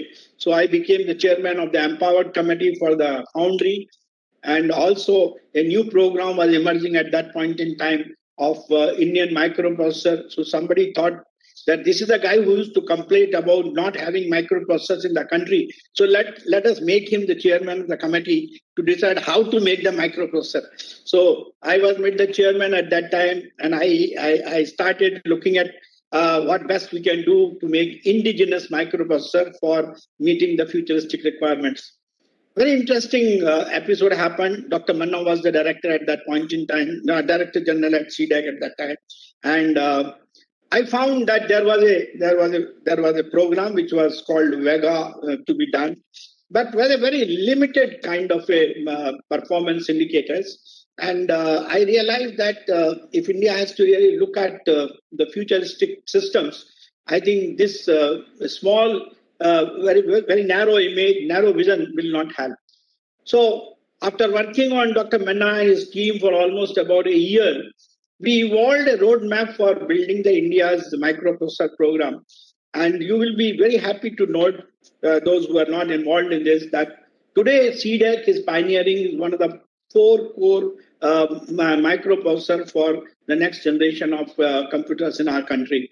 Their center at Trivandrum is doing a wonderful job. I happened to go and visit them and found that they are at the verge of now taping it out and sending it for manufacturing. Unfortunately, that still has to be done outside because we do not have the foundry in the country. But I think it's a great journey which they have performed. And as an offshoot of that, we were able to bring in the innovation at the IIT Madras and IIT Bombay. And even before the 4-core processor came, Kamakoti is in a position to now has delivered what is called Shakti processor, which has been again done by our own semiconductor at Chandigarh, and also a next version of that coming from the foreign foundry. So that's the kind of innovation, that the kind of technology assimilation, and that the kind of excellence that exists in this organization, which has been able to now start from the very, very beginning to what we are seeing as the microprocessor program of the country. Same story happened for me when I carried forward this NSM program, and I think NSM was again. Because I read about the NSM program being sanctioned by the government of India at a cost of almost 4,500 crores. I was not involved in it. I think there was a team in Amity, and there was a team with DST which were working together. Dr. N. Balakrishnan from Indian Science was driving it. And I found that the program consisted of manufacturing some 70 odd computers of some different size, and delivering it to procuring it and delivering it to educational institutions. So as a member of the Niti Aayog, that was the first thing that hit me. Why is it that a NSM program should work into importing computers and calling them super high performance computers and putting in IITs and things like that? What is the gain? So I raised my voice. And the moment I raised my voice, they said, you are making noise, you come and noise steer this. So they made me in charge of a technical advisory committee. That is a good thing that happened, and I would like to thank the then Secretary Meity at that point in time, because that was the greatest learning phase for me to understand high performance computing in its totality. While I had some information about it, I had understood some nuances of it, but while interacting with Dr. Vijay Bhatkar, while interacting with Darbari, interacting with Balakrishna, and many other experts on the technical advisory committee, it gave me a tremendous feel of what is the technology involved. And then only I realized what is the importance of geometrical scaling in a transistor-based system and what a parallel processing algorithm can do. And then when we started working out, we realized that for exascale, the parallel processing is going to give you 128 times better performance than the geometrical scaling of the transistors. And hence, we started looking at more and more intensive hybrid architectures for the high performance computing.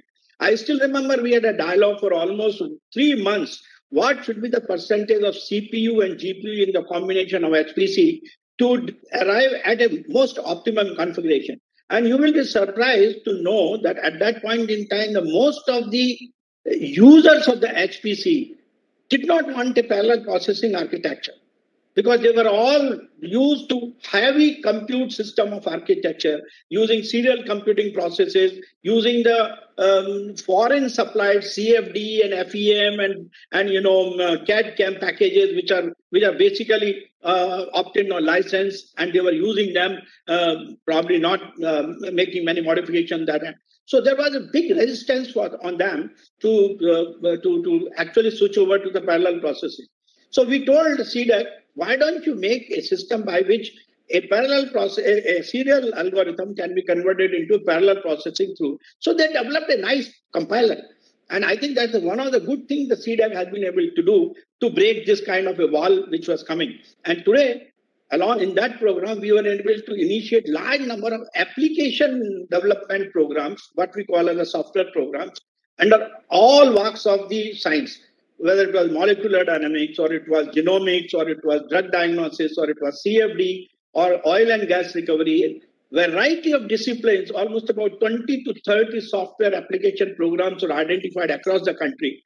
And today, C-DAC is responsible for initiating the entire process of development of those software application softwares using the academia and the industry of this country. What a tremendous networking this organization has shown today, and which is what is going to be responsible for the next generation of the HPC which is emerging.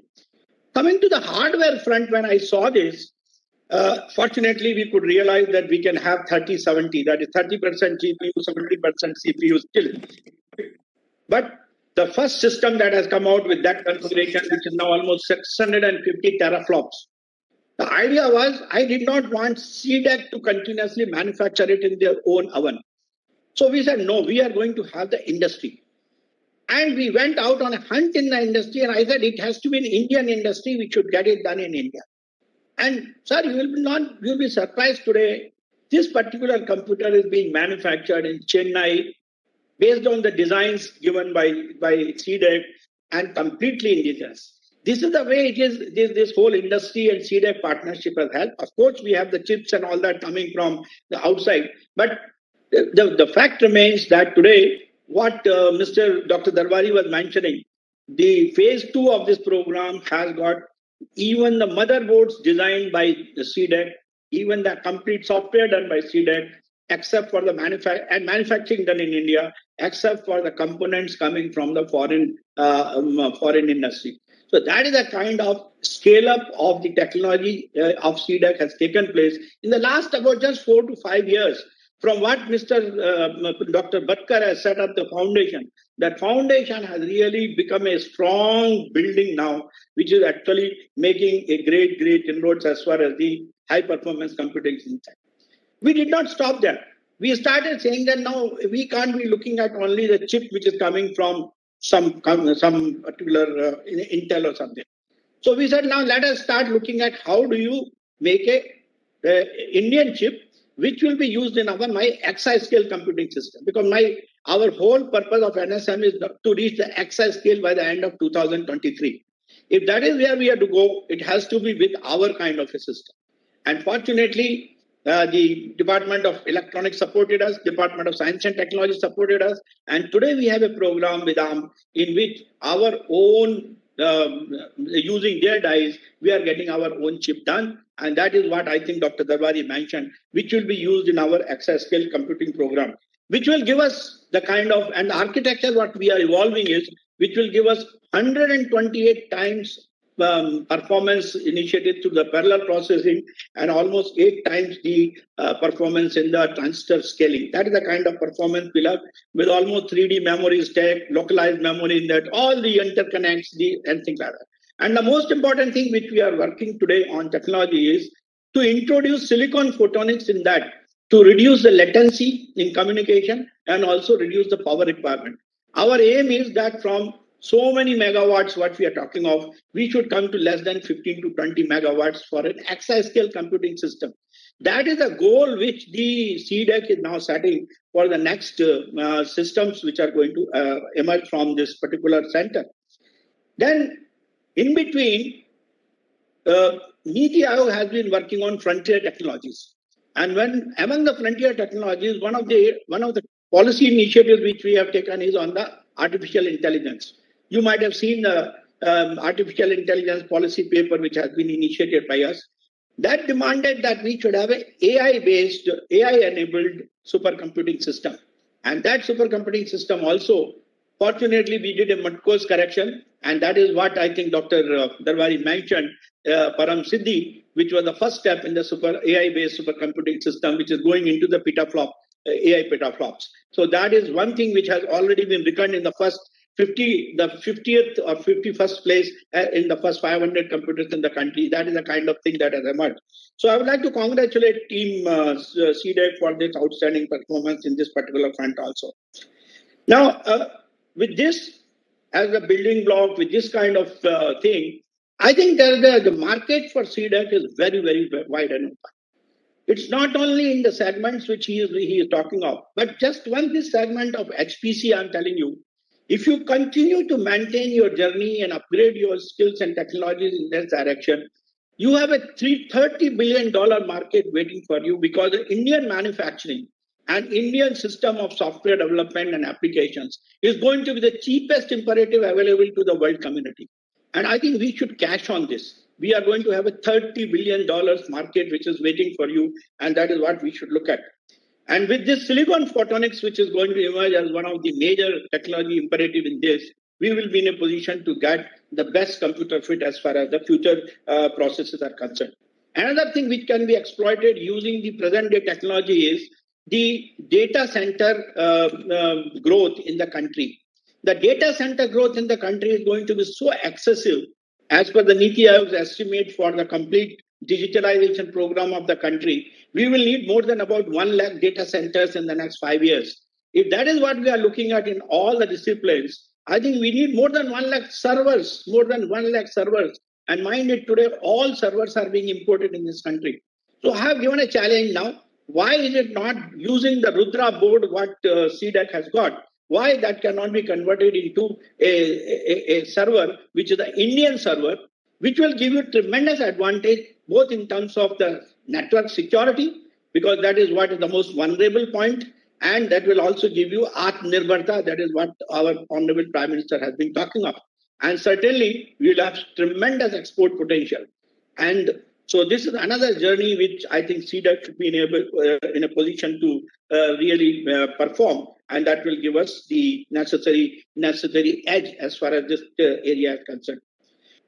I have seen them working on variety of areas. The C-DAC is a very strong organization in terms of their capabilities, both in terms of hardware design, software design, both in terms of marketing their product. In fact, they are in a position to generate enough revenue to carry out variety of exercises. The human resource development is exceedingly good. I think all it counts is one is the basic foundation laid by Dr. Bhatkar, and I think the good work carried forward by Dr. Darbari and his team in taking this technology forward and making our country proud. So with these few words and the kind of excellent work which has been done by C-DAC, both in terms of microprocessors, HPCs, and variety of systems which they are developing, I am quite certain that this is going to be a premier organization of the country for fulfilling the vision of exascale computing and also leading the journey towards what we call neuromorphic computing, quantum computing, and whatever is the next point as far as the computing syndrome is concerned. Because as people say, human mind, as we say, human mind, universe is made of matter and energy and is governed by mathematical equations. Humans are remarkably creative, intelligent, and adept at uncovering underlying mathematical equations. Yet they need computers to solve problems at a grand scale for societal problems. Really big problems require very large computational capabilities. So supercomputer leverages and integrates the best technologies to help scientists transform the research into new discoveries. So supercomputing is the invisible engine that impacts safety, security, and quality of life in today's society. From predicting hurricanes to finding more efficient energy sources to designing new drugs to cure diseases, supercomputing is a fundamental to society. So it is the engine for growth. It is the engine for security. It is the engine for economy.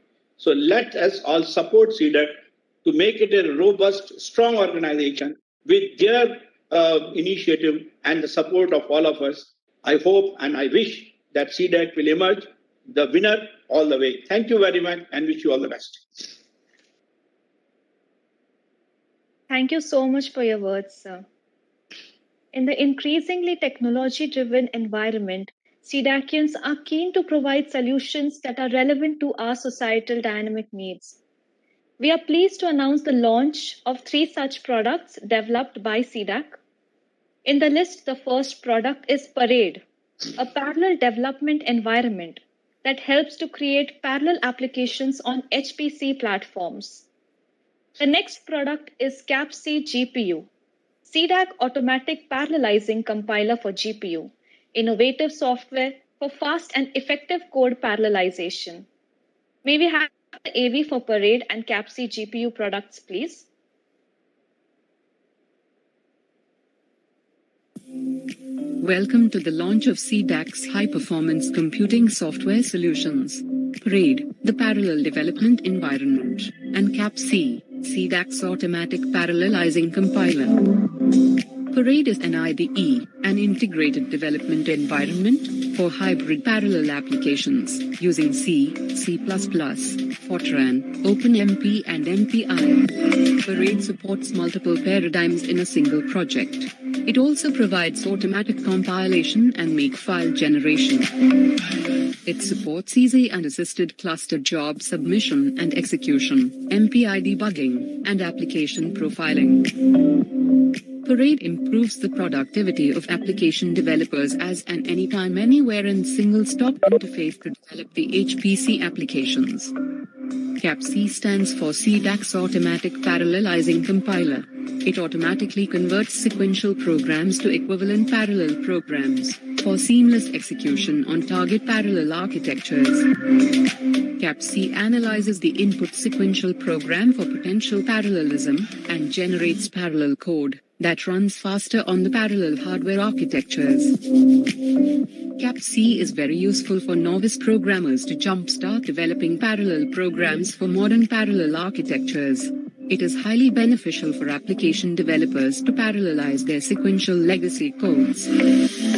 For more details, contact us at nsmss@cdac.in. Thank you.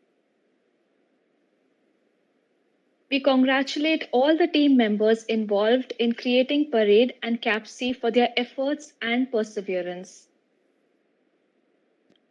The third product is Cyber Security Operations Center, a state-of-the-art facility for security services with a centralized security monitoring system, enabling to detect and respond to any cybersecurity incident. We would now have a glimpse of the product.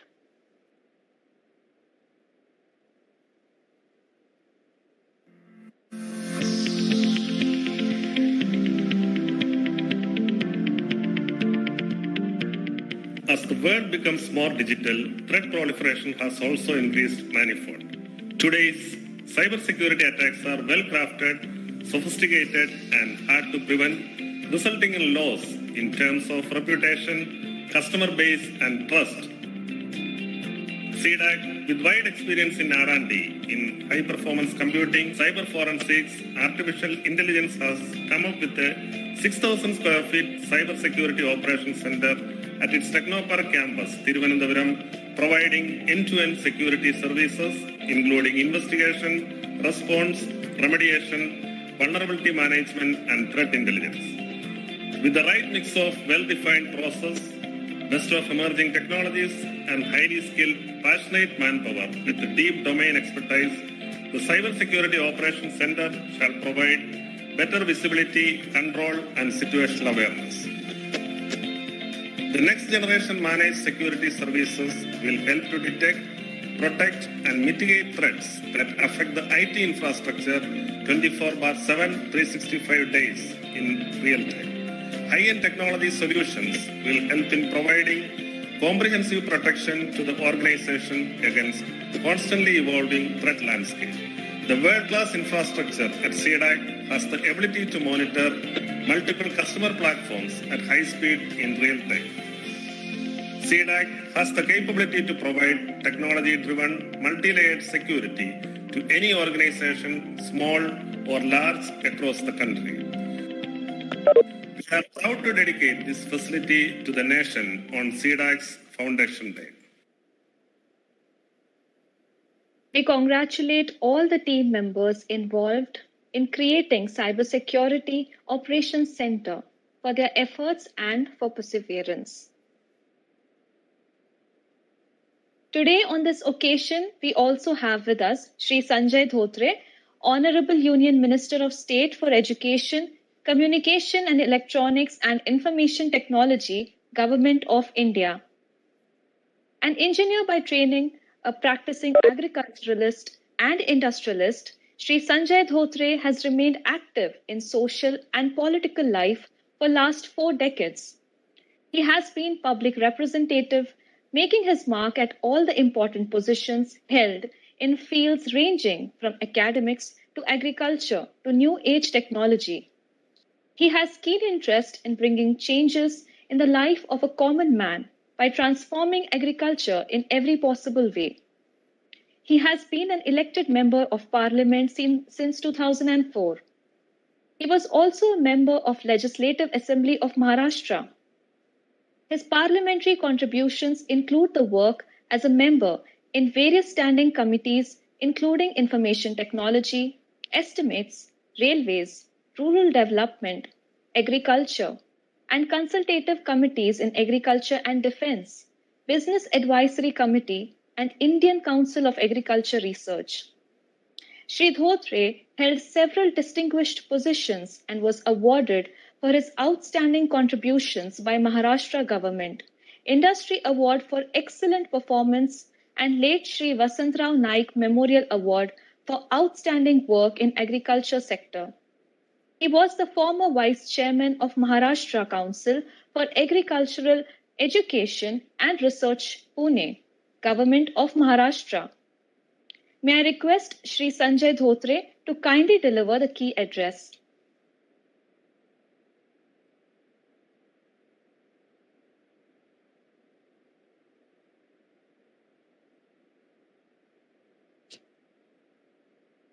Sir, you are not audible, sir.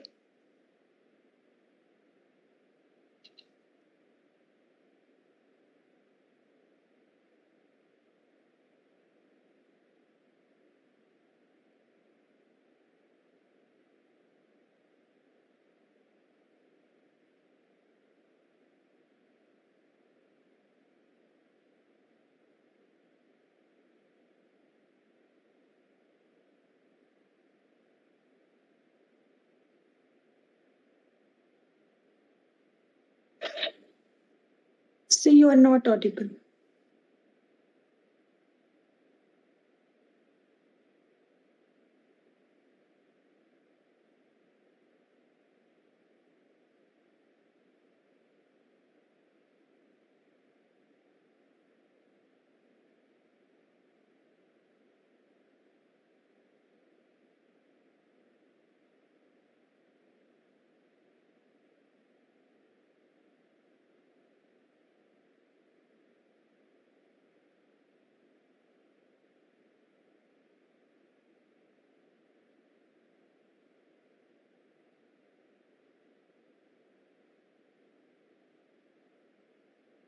No, sir, we still can't hear you.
Can you hear me? Hello, hello.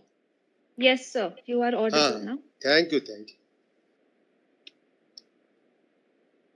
Guiding star for India's innovation movement, Padma Vibhushan, Dr. Raghunatji Mashelkar, ex-Director General CSIR, unarguably the father of supercomputing in India, Padma Bhushan, Dr. Vijay P. Bhatkarji, Chancellor of Nalanda University, Padma Bhushan, Dr. V.K. Sarvsatji, Member Niti Aayog and Chancellor JNU, Dr. Rajendra Kumar, Additional Secretary, Ministry of Electronics and IT, Dr. Hemant Darbariji, Director General C-DAC, A.K. Nath, ED C-DAC, present dignitaries and friends from media, Namaskar, greetings to all on festival of Gudi Parva. It is a great pleasure for me to join the celebration of C-DAC's 34th Foundation Day on the auspicious occasion of Gudi Padwa, the traditional New Year. I wish the Center C-DAC family a very happy New Year and wish for successful journey towards achieving greater feat in their mission. Atmanirbhar Bharat Abhiyan or Self-Reliant India campaign of Government of India aims to make the country and its citizens independent and self-reliant in all senses. Towards realization of the same, the role of research organization like C-DAC is significant. I am glad to see the contribution of C-DAC under National Supercomputing Mission NSM, enabling manufacturing of systems and components for high performance of computing in India.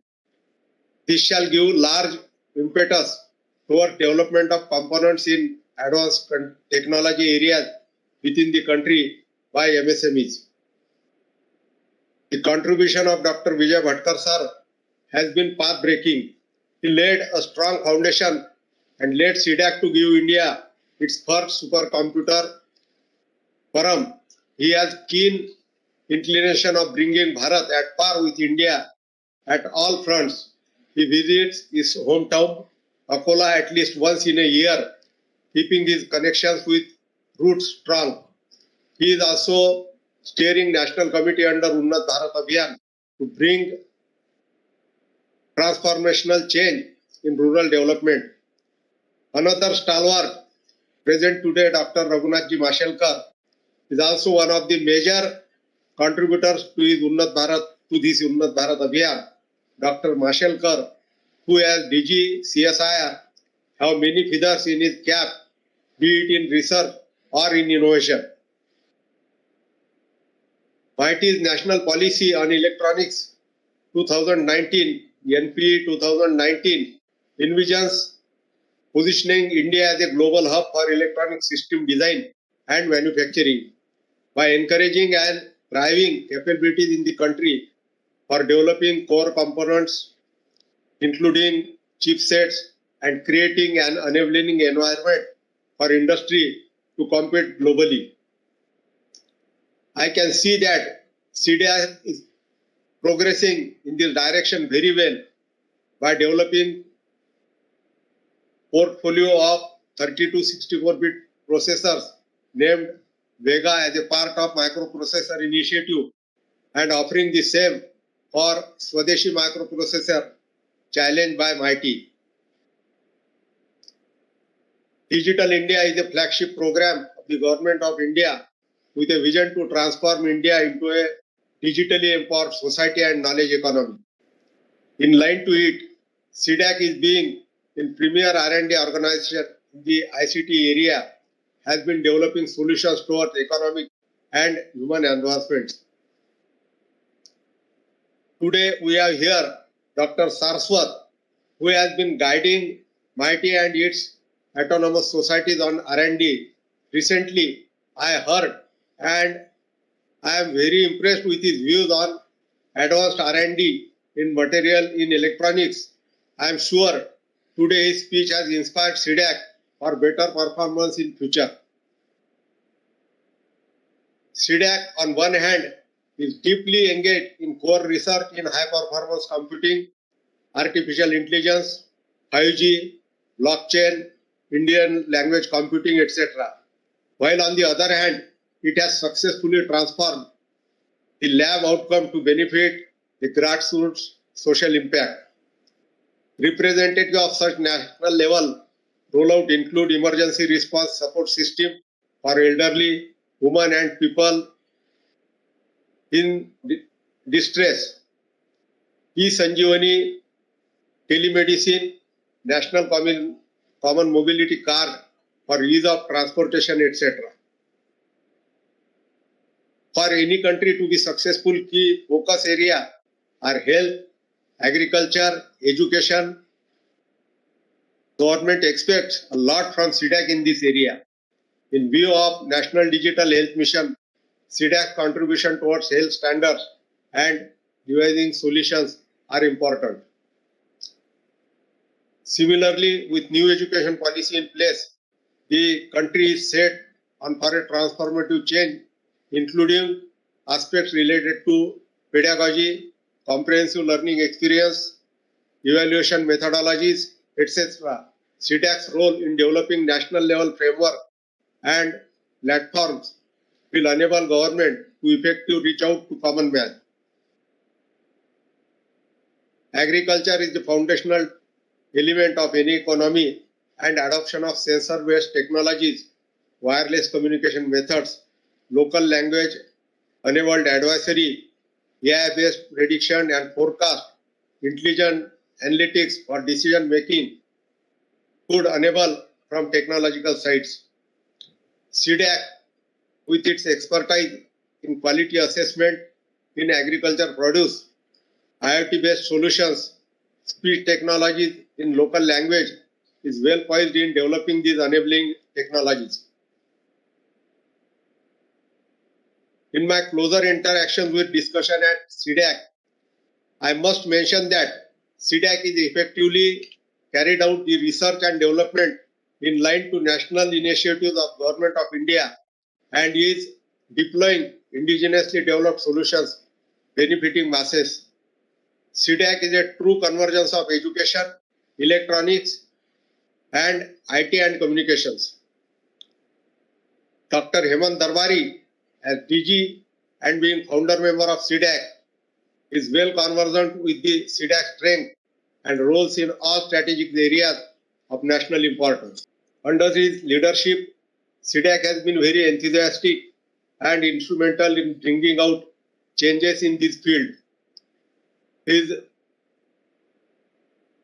relentless and visionary efforts in carving out C-DAC's mission mode program, encompassing all emerging technology, high performance computing, artificial intelligence, cyber security, and quantum computing in particular, will strengthen the technical pillars of the nation that will further contribute to the capability building and socio-economic development of the country. C-DAC is a silent contributor in the Indian IT landscape. Its name is known to all, even if one is distantly related to developments in IT. This is mainly because C-DAC solutions are focused on resolving problems of a common man. While celebrating the 34th Foundation Day, C-DAC should now aim for achieving ever higher goals and by making a mark as globally renowned research lab.